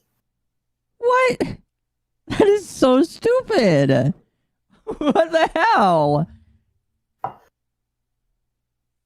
That's like dictatorial right there. What the fuck? Yeah, it was a very messy situation. That's why I'm saying don't quote exactly on, because the laws of how speech works over here, we don't really have free speech.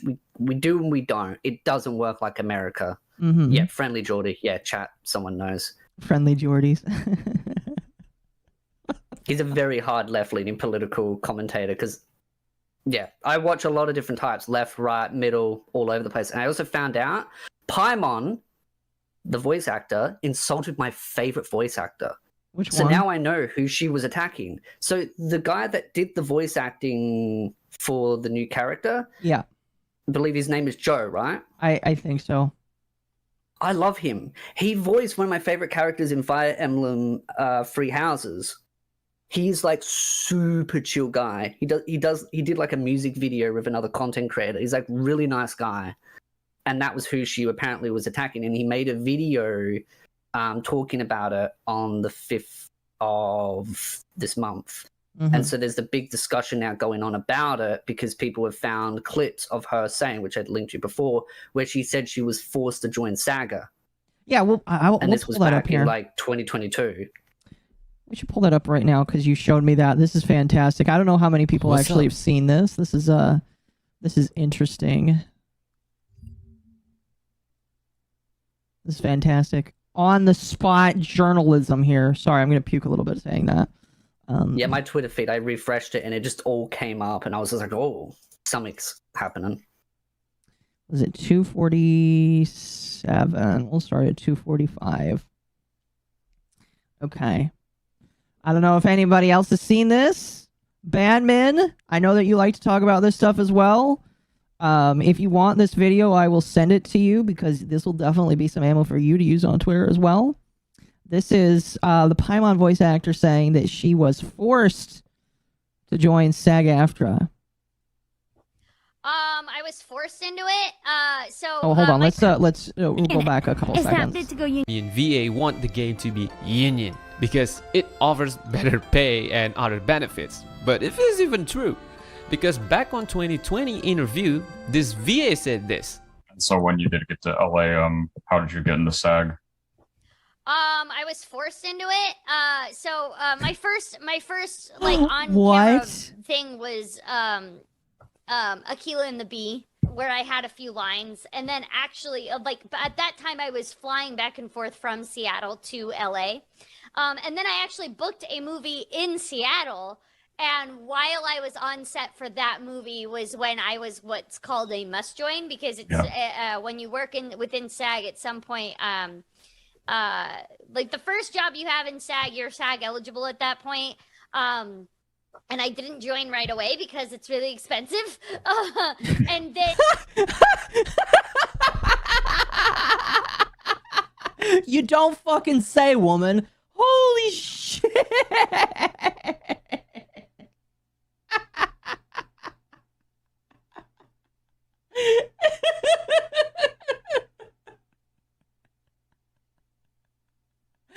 Oh, so what she's referencing, because I know that there is a clause that SAG-AFTRA has where you can work union contracts without being in the union, and that's what she started off as, is doing non-union work. And she was forced in because that's what they do to you, is you can do union work not being in a union, but after a certain amount of times you're forced to join the union. And so she was bullied into it, basically. Holy shit. Paimon was brainwashed? Yes, chat, she was. and I booked that movie, and then because I worked a certain amount of hours, you have to work a certain amount of hours in SAG, and then you become what's called a must join, and you have to join to be able to work on SAG, like SAG projects again. And I was in the middle of the movie, so I had to join to keep working. Wow, so she was in the middle of a movie.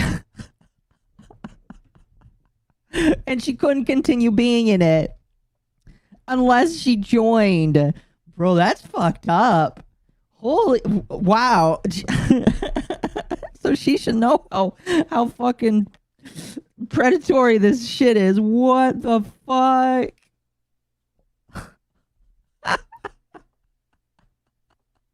Just get alone, bro. Exactly.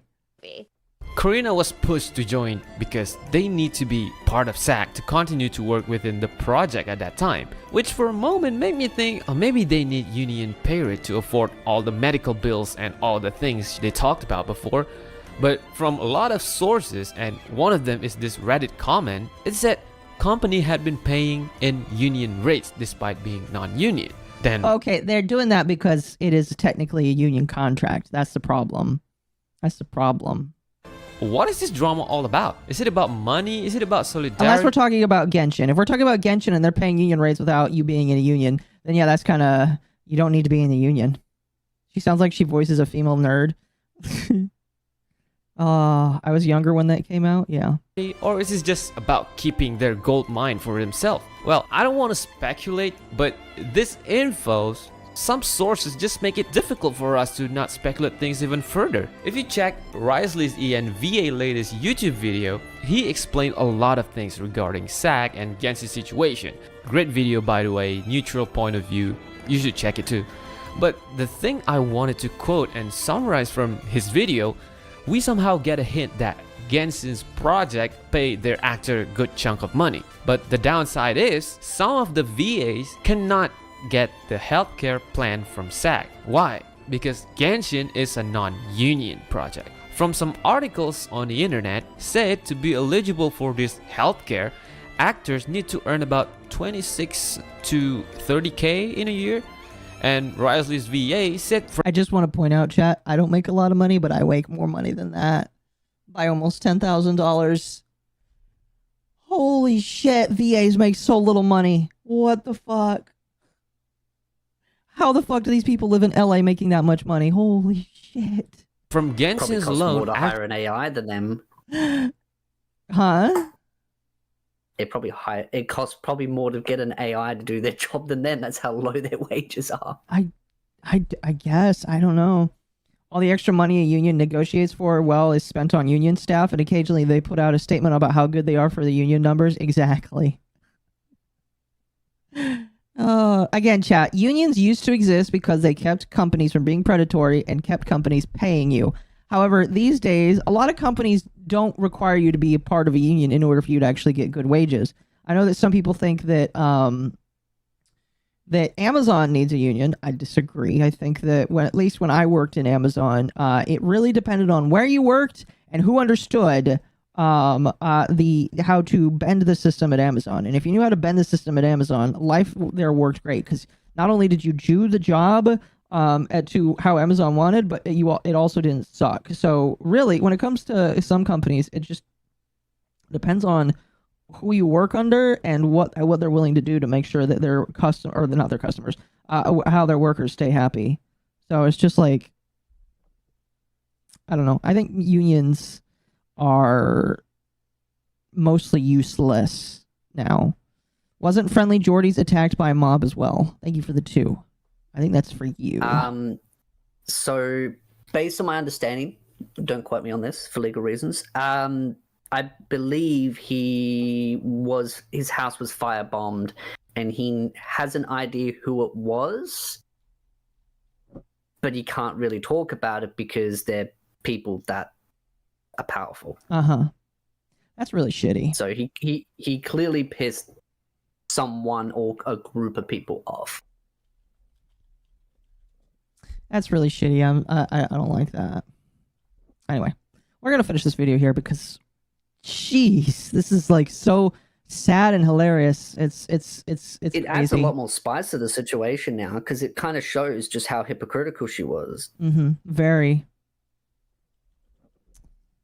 Sure would have been qualified for this if Genshin have signed the contract like last year. But seems like the income must came from a union project, which again, Genshins are not. Then why bother working on a non-union if they knew this from the first place? Well, exactly. Technically, no union actor should work non-union at all, but we do all the time. Okay. Oh, for fuck's sake. These people are so retarded. Holy shit. Oh, I think Kaylee Mills is the one who deleted her account, by the way, because of how bad her statements have been. Exactly as I said above. Another thing to point here, on February, if I'm not mistaken, Zach, Ether's ENVA, said this on the live stream. So I'm like, yeah, of course I'd love to work on it. And then, 10 minutes later, I have my agent calling me up, because it all goes through my agency.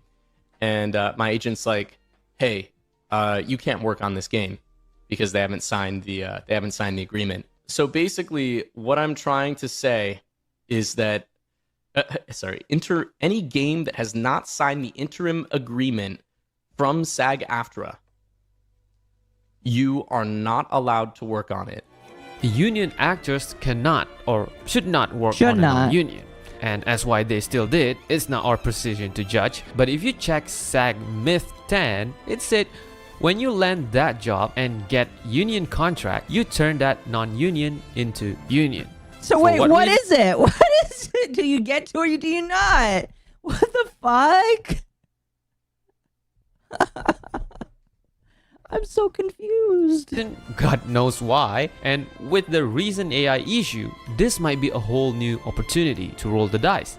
But somehow it backfires some of these VAs. Seeing how Hoyo didn't actually reacting to this SAG thingy, even more with the recasting of Kenich's new VA, might be put them on the edge, as they might lose their role in game. Because there's a bigger possibility Hoyo will change their voice actor instead of signing the contract due to the complicated rules in China. But from a normal human, as a person, I understand their point of view of not wanting to lose their stable income, but the way they do it, what pisses people off. I'm not taking sides here, but the bullying that happened to Jacob doesn't give him justice either. I'm no voice actor, of course, but taking references from Final Fantasy voice actor casting, as I'm one of their fans, Ben and Matt said they didn't know that they will get the main role in this project, as they were asked to read few lines for NPCs or smaller roles, which could also happen to Jacob. The staff might ask him to read few lines without any context, which also a way to prevent a leak. Then everything is up to the higher-ups. He might not intentionally auditioning for Kinich, maybe auditioning for NPC, I don't know, but the stuff inside the game is opening a secret casting because of the absence of Kinich's voices for a few patches. But again, what do I know? This is just some pieces that I found on the internet and decided to share to you guys. It's pretty good though. It's really good. Thank you for this. This is fantastic. I'll send this to Bandman here. Bandman free DM'd content. him on X about it. Huh? I DM'd him on X for it. Oh, Bandman? Yeah. Oh yeah. I like them. They're really cool. They're really, really cool. Oh goodness, the rules page that SAG has for non-union work, as well as so gosh damn disgusting, is so scummy. Yup, here it is. Yeah, it's really bad. Oh man, no sympathy. I'm sorry, no sympathy for any of those fuckers in SAG. You all have like done it to yourself. Like you're not willing to stand on, like you're willing to stand on the laurels of a shitty company. Basically, the contract states that you can work non-union, but is strongly encouraged to get the company to sign with the union whenever you get the chance. Well, good fucking luck, because Genshin is not going to sign. It's just not going to happen. You're not going to get it whatsoever. So you either just keep working as a scab, just like Paimon is, or, you know, fuck off. I would just rather they fucked off, personally. I don't like them, so you know. Anyway. I have a feeling they will be replaced at some point. I hope They've so. become too liable to drama, so I they'll hope so. probably just slowly phase them out. Yeah, I hope so. Anyway, I have one other thing to talk about tonight, and then we can kind of just shoot the shit for the next, like, however little bit. And that is, do you know about Goonergate, or are you familiar a little bit with it? Goonergate? Yes. Don't think so. Okay, I'll explain it. It is like that terminology is a little bit less known for some people, so that's totally understandable. Do you know who Melanie Mack is?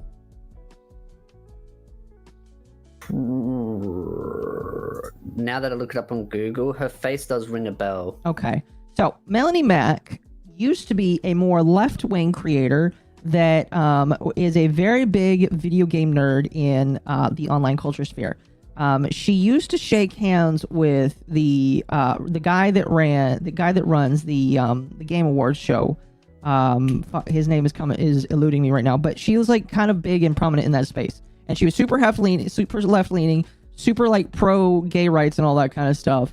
And then eventually, her life all kind of changed when she lost her boyfriend. Because, and I don't know, I can't remember if this is true. This is allegedly, because allegedly her boyfriend became gay and left her. And so she went from a super big lefty to a super righty that went super duper Christian, super duper for Christ, super duper anti-porn, anti all this other kind of shit. Which a lot of people feel like is a grift because of how she still chooses to dress. And when... Oh, what was it? I'm trying to remember what the catalyst for this was. There was a game that would come out. Oh, it was First Descendant. The Nexon game, The First Descendant.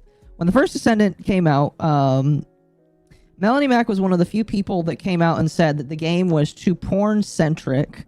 And because it was too porn-centric, that it was a bad game. And a lot of people started looking at her and saying, hang on a moment. You really like... oh, fuck, what's her name? The Tomb Raider girl.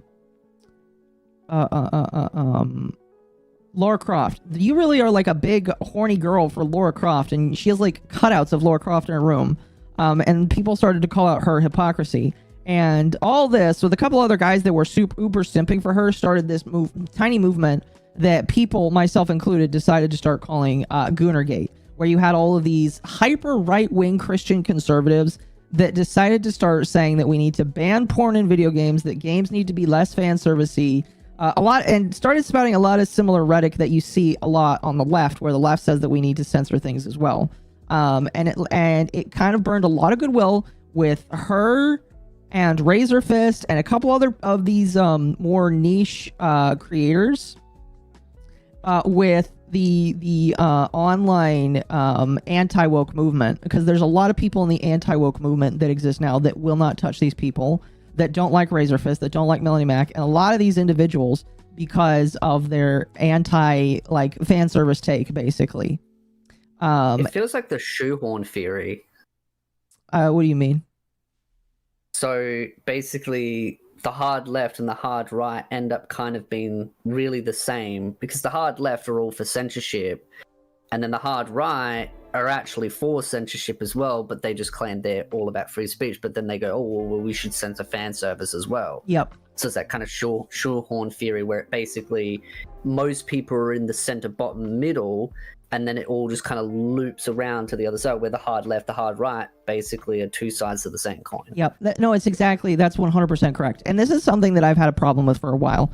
As somebody that grew up at first in Obama voting home, my parents voted for Obama twice when he came around, because they were genuinely convinced that he would do a little bit different for the country. They saw how bad Obama fucked up, and then when Trump came along, they weren't Trump supporters, but I think through the lockdown they kind of changed their mind a little bit. But I grew up in a household with both political extremes in the household, and I kind of grew up thinking that both political sides suck, because both of them have extremes that oftentimes hurt the people that are uber for them. And so my political leaning has always been, just without hurting everybody and nobody at the same time, that both sides suck, and that there really is no side that is for everybody except for your own side, basically.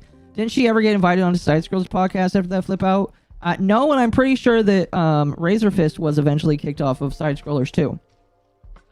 But so when I see people like this, because I knew when Trump was elected, and I've seen this, and some of it worries me, some of it I think is not that big of a deal, and I just have to tell myself that it's not. But some of my worry is, we've had a lot of people on the left that say we need to have censorship, we need to have crackdowns on things, we need to police everybody.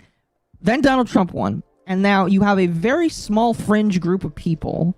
Very, very small. I'm not going to say this is the entire group of people that are on the right, but there is a very small fringe of people on the right that are now starting to say the exact same things, but they are saying that they need to do it in defense of Christian values or in defense of the kids.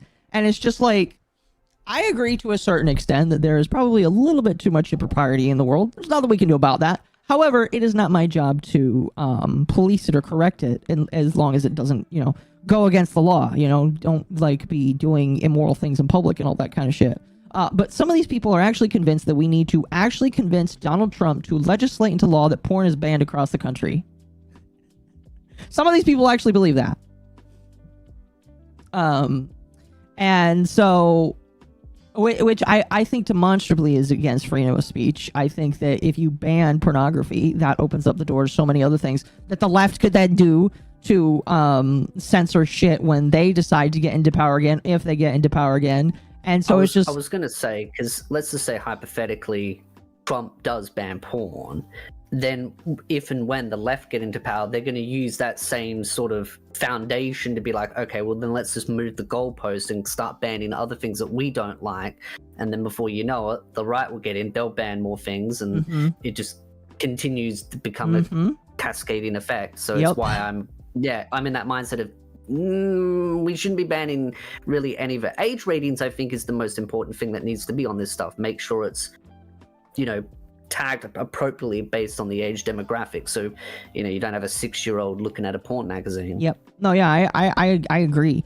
I definitely agree with that. My whole stance when it comes to anything on the internet is keep kids off of the internet. No kids on the internet whatsoever. I was fucked up as a kid. I saw things that I definitely should not have seen. Until I was at interesting? Australia's planning to ban kids off the internet.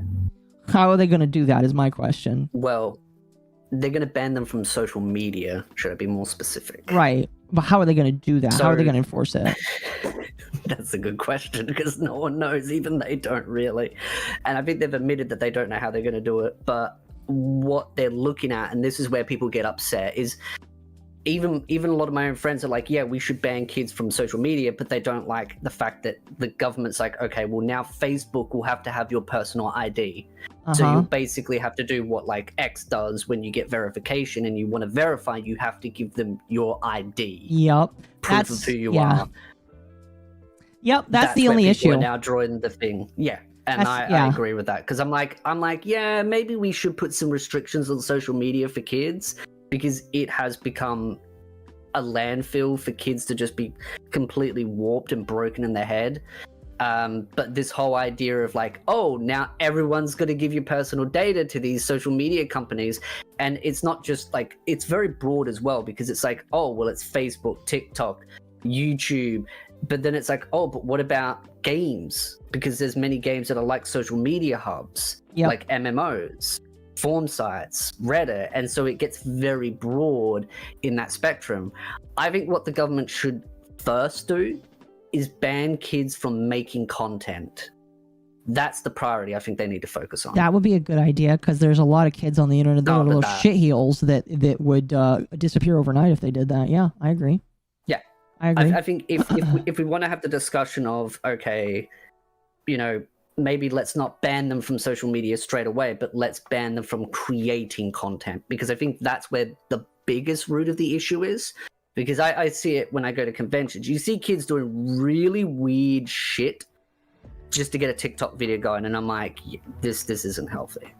Yeah, I do agree. Like the biggest problem is, how do you enforce it? And like, this is something that I've racked my brain multiple times at work trying to think of, and the closest thing I can think of without having to introduce Orwellian ID checks at literally the front of a social media website is that you take it away from the internet to try and enforce this and put it back on the people that actually should be enforcing it.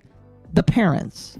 The parents are the people that should be enforcing this, that should be involved in their kids' lives. Not to the point where they are helicopter parents and they are actually making their kids resent them, but to the point where parents are the ones that understand what's going on with their kids and they can appropriately met out judgment if needed. Because I believe part of the problem is that parents aren't involved with their children in their lives. My parents were a little bit more involved than probably some other people's parents that they would be okay with, but my parents did a good job in raising me. All of the times when I got onto the internet and saw things that I wasn't supposed to, I did behind their back, and which was bad, and part of that is my fault. But for the most part, I think that my parents did a decent job in trying to raise me and did a better job than a lot of others. So my personal opinion is the only way to actually enforce that is to punish the parents if they don't actually like keep their kids keep them safe. Because like part of keeping a kid safe is from seeing things that are bad, and the internet's just full of bad shit. You know what I mean? Yeah.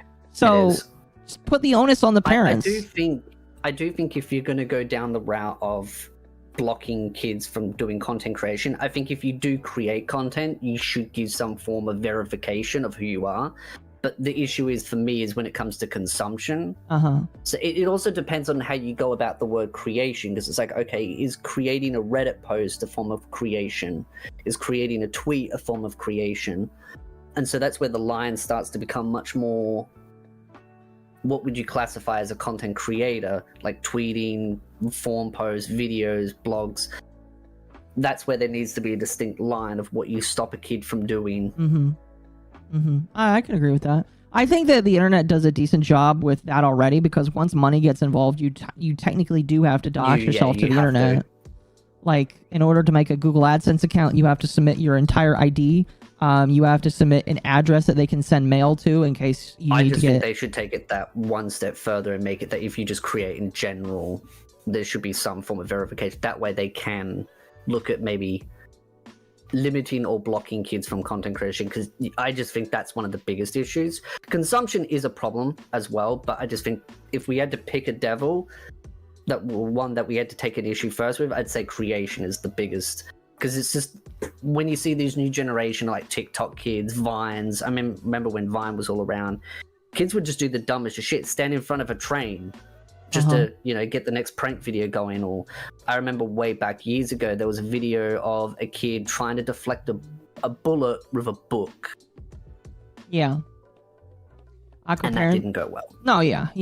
I think the problem is like, again, classifying what is content, and it would have to be very specific. And the government is anything but specific, so, you know. Yeah. Akko parents can't do this 24/7. What about friends? What about school? They have several other things. I know, again, the problem is you need to create a generation of kids that can trust their parents. And I know that that's kind of difficult when parents are not perfect, but we need to, like, again, improve the parenting aspect to the point where children are comfortable to go to their, again, like, I wasn't a perfect kid, but when I had issues, I went to my fucking parents, and my parents knew what was wrong with me. Sometimes they knew before I even went to them. So it's just like, we need to create people that are willing to create an environment in space where kids can feel like being honest is a good thing than hiding something because they feel ashamed of it. I mean, you're still going to get kids that fall through the cracks. Trust me. I know that that's going to happen. But we can reduce this issue quite a lot if we had parents that gave a shit. And if we had parents that gave a shit, when the kid has dumb friends that tell them to do shit, or they have to go out into the world, go to school or whatever, the kids will still remain honest because they want to. I just think that a massive problem is parents not parenting, which is why every Mother's Day I say Happy Mother's Day to all of the iPads that raise our children for us. Really quickly here, I have some supers I need to catch up on before we continue. Sparky for 5, I don't care if you pay me 100k a year, I will never join a union. Then Real Life Walnut for 5, forgot to mention this at the beginning of the stream, but if you see a cool style for a Minecraft movie, look up Dark Fantasy Minecraft trailer.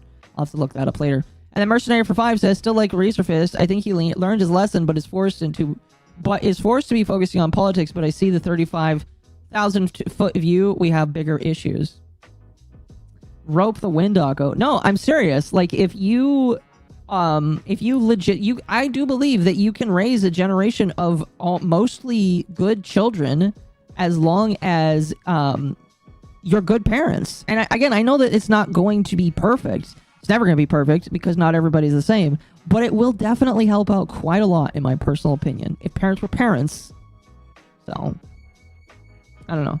I think the thing that concerns me about parents is they almost want the government to do the parent. Or, for example, better way to put it is a lot of parents want the corporations to do the parenting. Yeah. Like Facebook, like YouTube, like X, etc.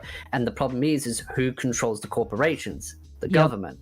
So in hindsight, you're not parenting your kids anymore. The government's parenting it, just using the corporations to do the dirty work for them. And that's where you have a lot of these issues where kids are just gone completely haywire and become quite special and radical is the simple way to put it, elegant way. No, I know what you mean. I mean, you look at some kids these days going around burning cars that have certain logos on them because someone on the media told them to do it. It's like, only, 5-10 years ago, everyone was saying you should go buy that exact same car from that exact same person because he was the greatest thing since sliced bread. Yep. And it was for the environment. And now you're burning the very thing down that's now intoxicating the environment. Yep. Even worse because lithium fires are terrifying. Yeah, they're really bad. Yeah.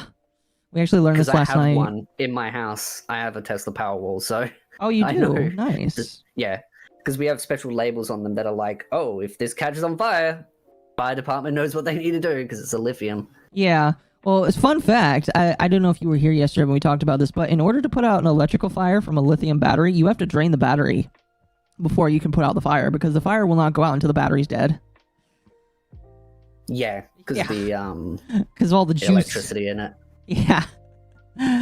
Mercenary for 5. Razor wasn't kicked off. He left of his own to protect side-scrollers from the flak. I got confirmation from both about it. Did you ask him personally? That's interesting. I mean, I don't know if he said that in public, but that's interesting. That's really interesting. Anyway. A little bit of a side tangent here with kids and the internet and stuff, but moving back over to this here.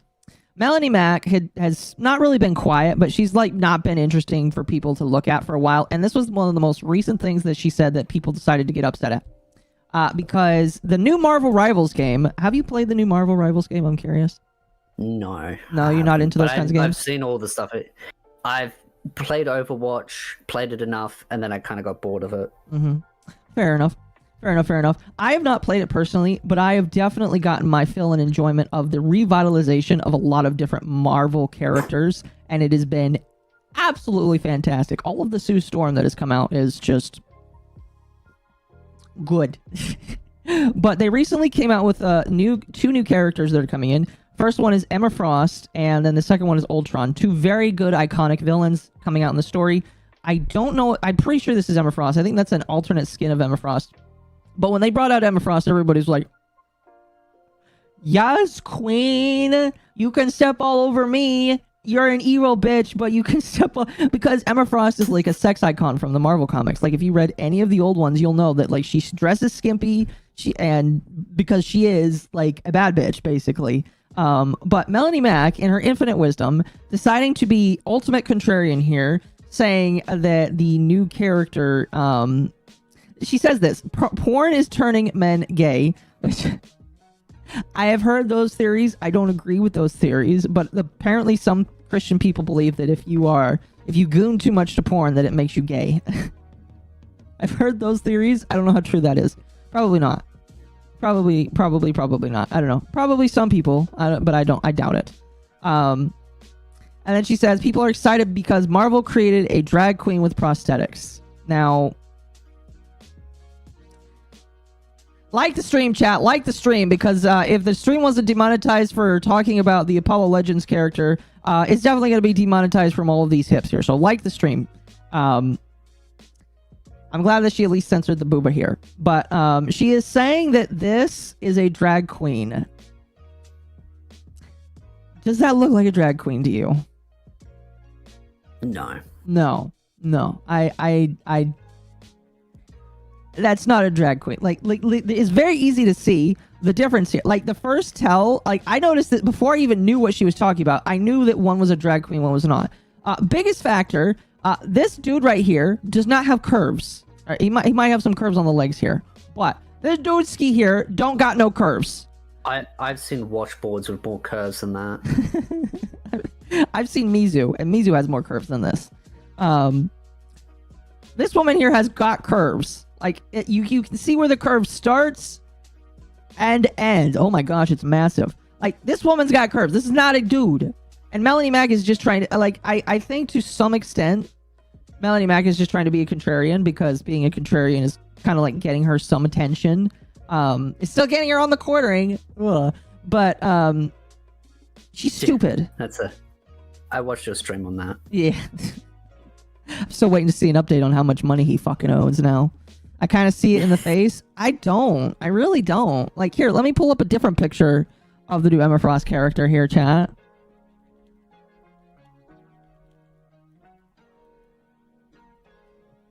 I want you guys to see this. That's a nice picture. We're going to choose a picture that might be not demonetizable, even though, again, like, chat, like the stream. We very much appreciate it. So this is Emma Frost, chat. This is not a dude.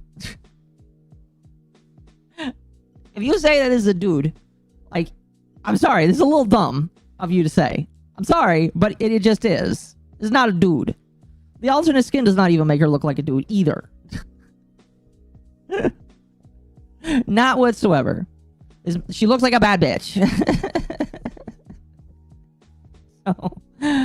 Oh, goodness. But yeah, Melanie Mac decided to get up on her high horse about this. And thankfully, a lot of people are like, no, that's a woman. And you are just stupid and malding. I mean, maybe the outfit took inspiration, but definitely not drag. I disagree. I disagree. Really quickly here. I'll read your super chats here in a moment, chat. Thank you so much. You guys have been very fantastic tonight, but thank you. I appreciate it. But this is not a woman. Not whatsoever. She's got a very defined chiseled jaw, but I think a lot of characters in this game kind of have a jaw that's somewhat similar. So I don't see it. Not whatsoever. I don't know. What do you think?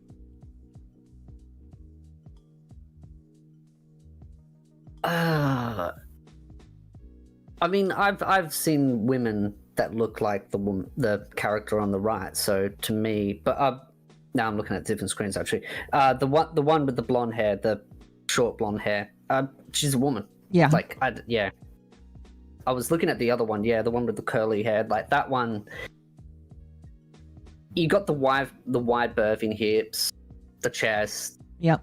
Yeah, she's got a little bit of little bit of like facial, but I think one that's just because of the game itself. But there's a lot of women that kind of have that like dominating female aesthetics to them. Those kind of like dommy mommies that kind of, you know, they're the ones that set the bedtimes for their partners, kind of thing, the controlling ones. But even the other normal blonde one, that's even more feminine than that one. So I don't know how people are complaining. I don't know either. And what sucks is like Melanie is just trying to like, I feel again, there's like a certain amount of this where it's like, is this rage bait or is this? Like she's grifting. It's definitely 100%. At least she's definitely grifting. I don't know how much money this woman is making from all of this. It can't be a lot because, I mean, maybe it is. I don't know. But like this woman is grifting so hard that she has to respond to people by saying that Emma Frost isn't a female. Like she legit thinks that Emma Frost isn't a woman. Like, okay, here, let me show an original picture of Emma Frost. Hopefully it shows up here. Not Marvel Rivals, just show me Emma Frost. Oh yeah, that's a good image of Emma Frost there. Is definitely... is it risque? Maybe a little bit, but this is Emma Frost from the comics. That's a woman right there. When Matt Walsh asks, what is a woman? That is a woman. She's a femme fatale diva. Yes, that's what she is. And the fact that like Melanie Mac is trying to say that this is not a woman is like, she's retarded. Like, here, chat. Let me show you what, according to Melanie Mac, let me show you what a woman is. According to Melanie Mac here. And we're going to be using Melanie Mac as the example here. Did she delete some of her photo? What the fuck? I'll just pull up a picture. No, actually, I'm sure that I can find a good picture of her on Google.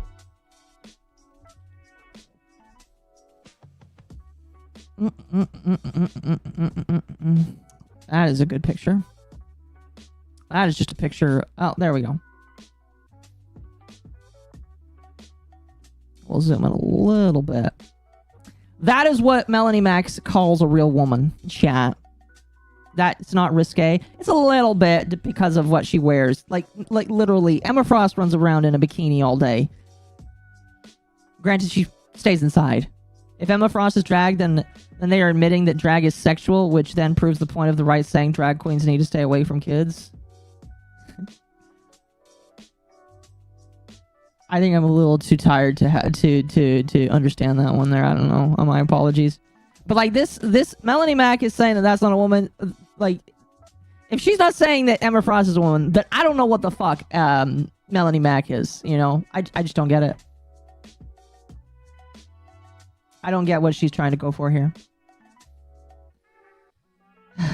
Rivals made her more of a MILF. Yeah, I'll be honest with you. Rivals definitely upgraded Emma Frost more than they probably needed to.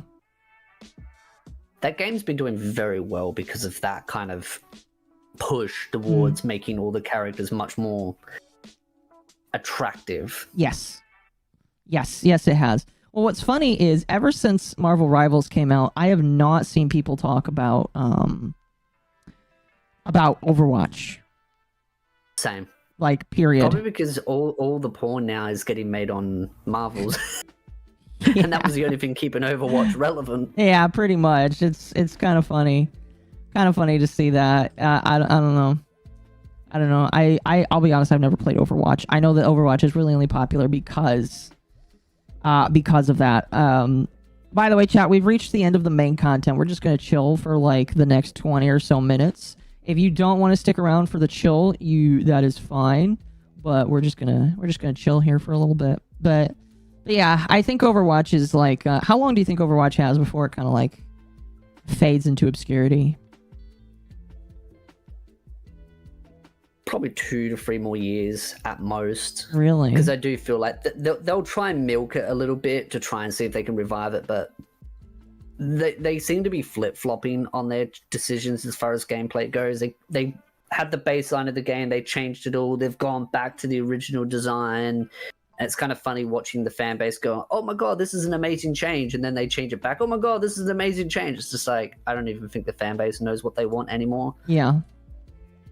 I also think just one thing that I'm sick of, and these games do it, is battle passes. That's a game Oh, of yeah. right there. I am sick to goddamn death of battle passes in every goddamn bloody game. I agree. I hate battle passes.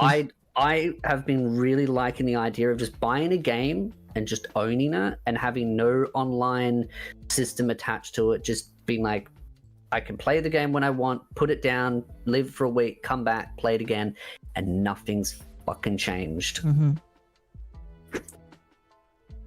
Yeah, no, I 100% agree. I will say though, while I hate battle passes, I think Warframe does it the best. Where Warframe does give a battle pass, but it is free and you can't buy levels on it. You have to earn every Battle single passes one. are fine, but it's way oversaturated now. Mm-hmm. Like every Gacha game has a battle pass in it. Every battle royale has a battle pass in it. All of the hack and slash games all have battle passes in it. And it's just like, you feel like you have to play, and they're grindy. Some of them are really grindy. So it feels like you have to play that game and only that game. And so you're limited on what games you can play. So for me, it's just like, I just get tired of it because I'm like, oh, I really want to play this game. It's like, oh, nope, I've got to farm out my battle pass this month because if I don't, I'll miss out on these exclusive rewards that will never come back. Mm-hmm. Mm-hmm. Definitely. And so when yeah. a game feels like a job to me, I just instantly lose interest.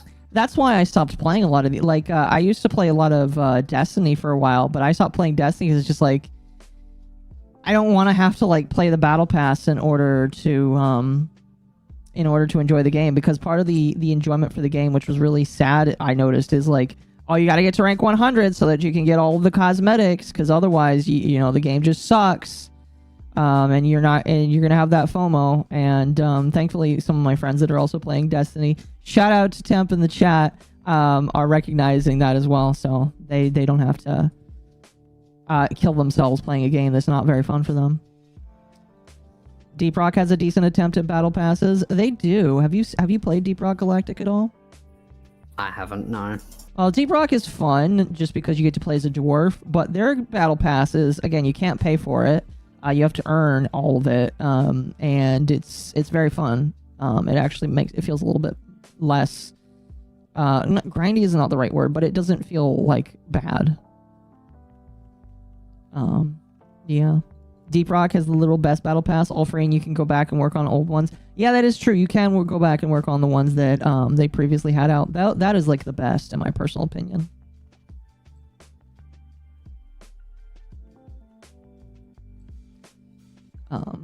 Yeah, but I know what you actually. I'm actually playing a lot less live service games. I think I've really gone down to really just one, maybe two live service game overall.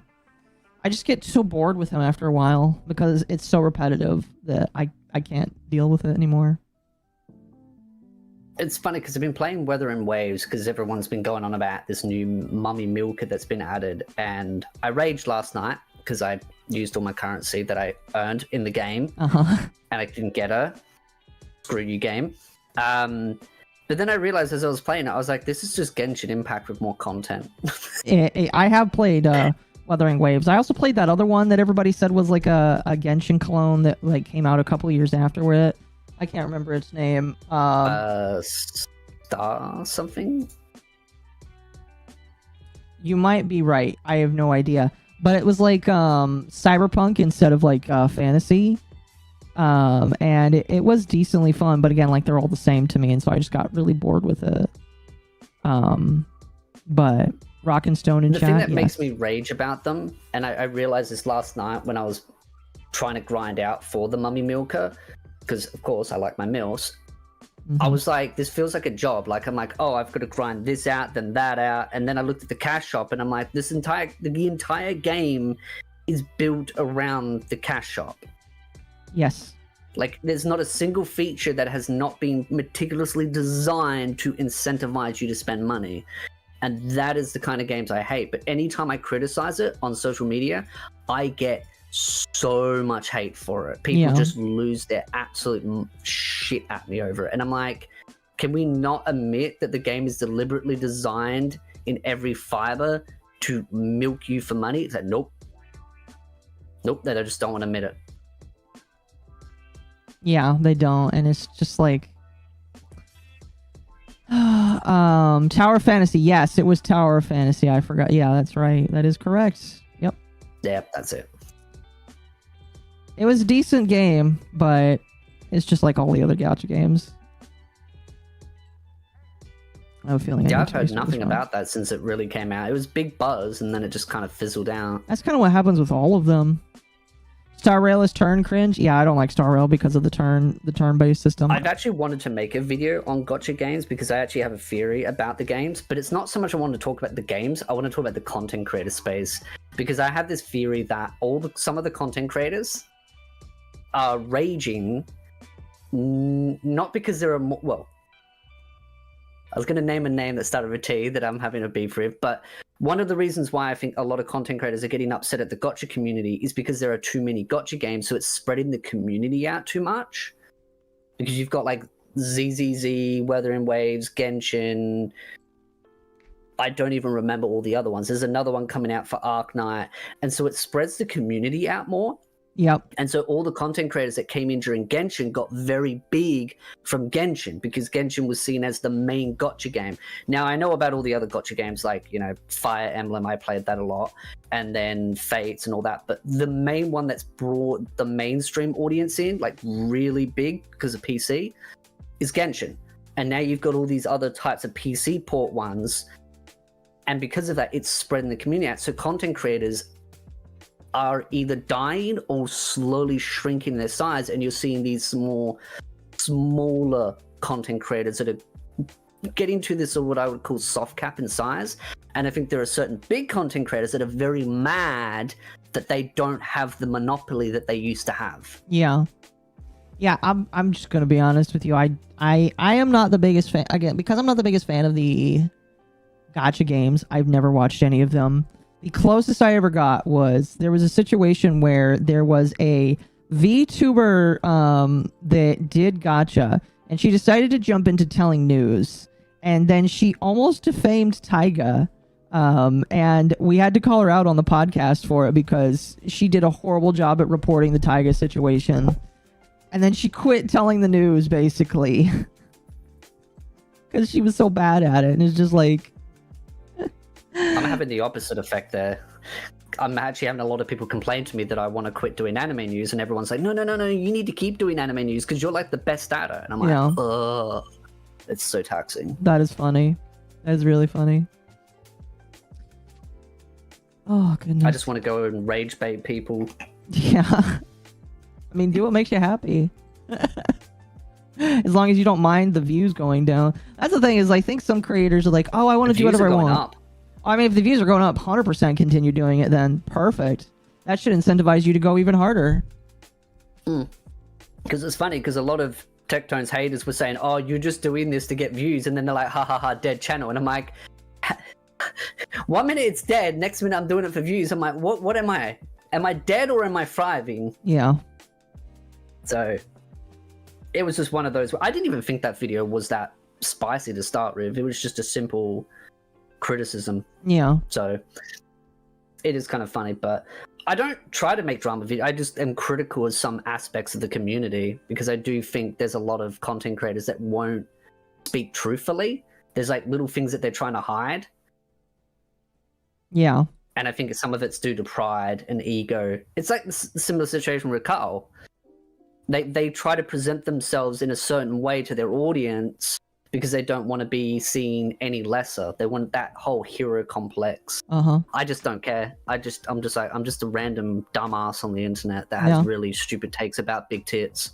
I mean, that's what you're supposed to do. Like when you're people, so many people take the internet seriously. It's just like, why do you oh, that's funky right there. Why do you take it so seriously? Like it does not have to be this bad, and yet you make it really bad.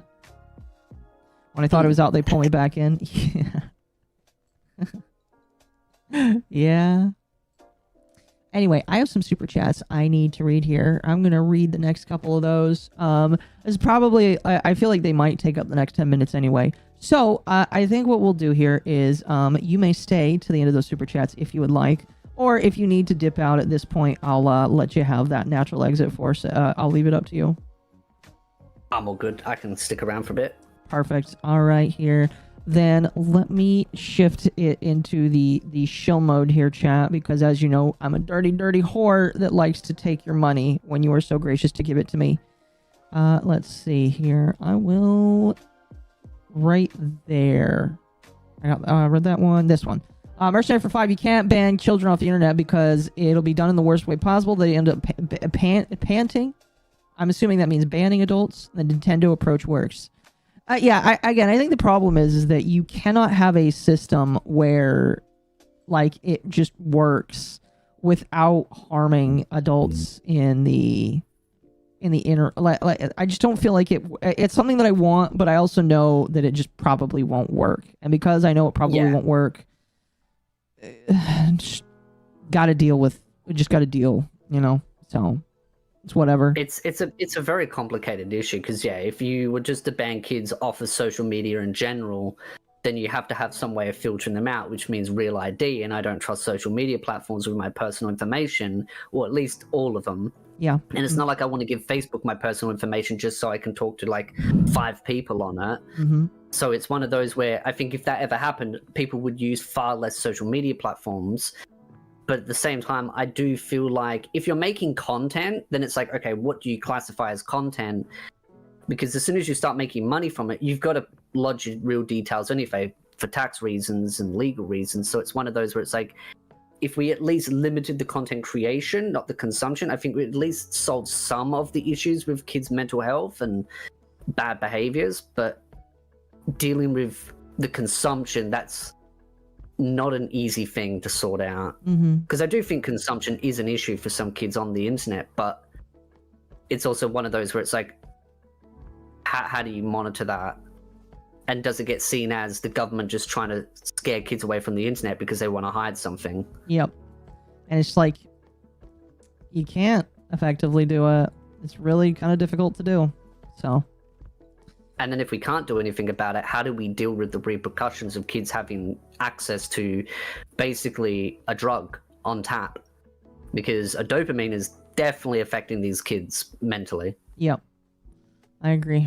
I don't know. It's a hard thing to answer. And at the end of the day, I feel like it is for me, very complicated. Yeah, I feel like at the end of the day, the easiest way that I've always explained it is parents need to take more responsibility as much as they can. Like, I think that's one of the first things that they need to look at is more universal parental control systems, so that parents understand how, at least if they use one social media, they'll know that it's exactly the same on another one. And so governments are at least got to enforce some type of like universal parenting control settings.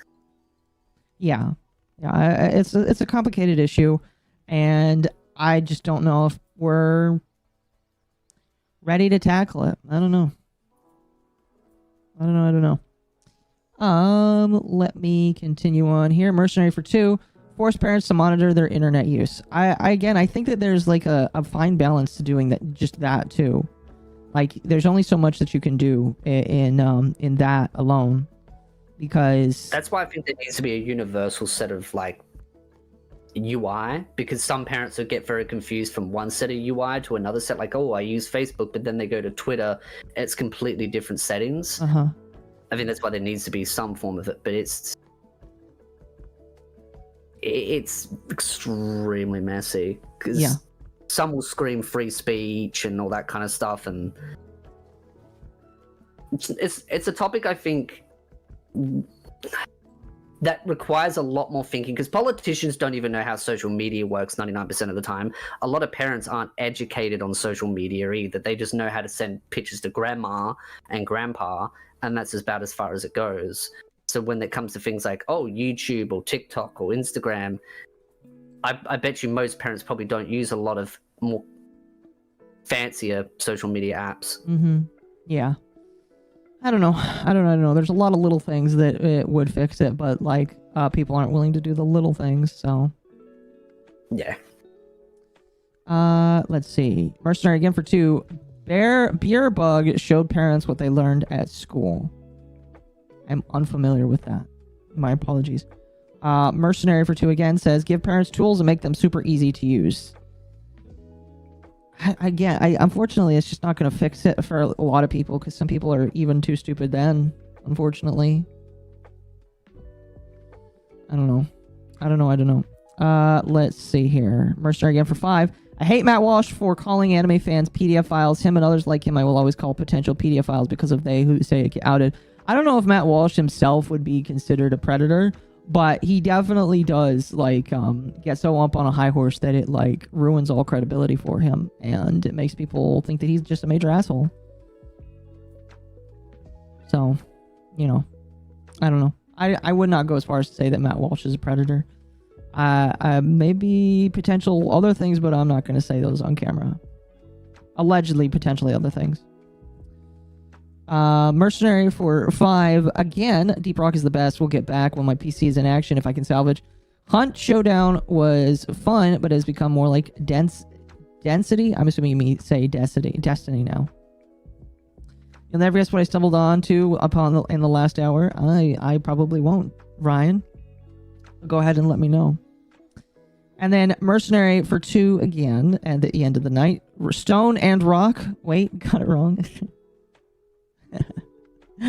Well, thank you, chat, so much for coming out tonight. You guys are absolutely fantastic. Ryan, go ahead and send it to me in DMs. We'll see. We'll go ahead and take a look at it, see if it's interesting. But like tonight has been a fantastic night. Thank you so much, Spiritu, for coming out. Before I let you go, would you be willing to shield yourself a little bit for the audience? I am the most hated content creator now, thanks to one and only Eggy Man. I joke, but as most people know me as a spiritual analysis, or a spiritual analysis is where I'm doing all my anime content. So that's where I talk about anime tits, milfs, all things jugs. That's beautiful. Is there something that is more recent that you're talking about that people might be interested in? I'm mostly getting into this anime season. I basically am just trying to sort of make sure I keep up to date on a lot of the newer stuff that's coming out. Like the Mushoku Tensei clone. There's an anime about a girl that takes her pants off to do time travel. So if you're interested in that, there's some interesting animes out there. And she does have massive jug lugs. So there you go. So if you like jugs, you like underwear being taken off in random public locations so that she can do time travel, big breath there. I'm the man for the job. That sounds fantastic. Oh, goodness. Well, chat, I will be back tomorrow for Nightwave. And I imagine we have a lot of funny stuff to talk about tomorrow. So that will be fun, very exciting. Thank you so much again for Espiritu coming out tonight. You are absolutely fantastic. Let me see if there's somebody that we can raid on this fine evening. Again, very big thank you to everybody who came out tonight, everybody that super chatted, everybody who liked the stream. Make sure to like the stream if you have not yet. Very much appreciated. We're gonna raid Yellow Flash. Yellow Flash is a cool guy. Is there anybody on Twitch? Let me look on Twitch. Do you have a VTuber that might be live on Twitch right now that you might be interested in giving some love to? Surprisingly, I don't watch that many VTubers. That's fair. I'll take. Though, to be honest, I do see the drama. Yeah, there's definitely a lot of the drama. You know what? Mizu is live on YouTube. Oh, you know what? Is he streaming on YouTube as well? If he is, I'll just Yep, Mizu's streaming on YouTube. We're giving you guys to Mizu. You guys get Mizu. You guys are 38 seconds behind, but it's okay.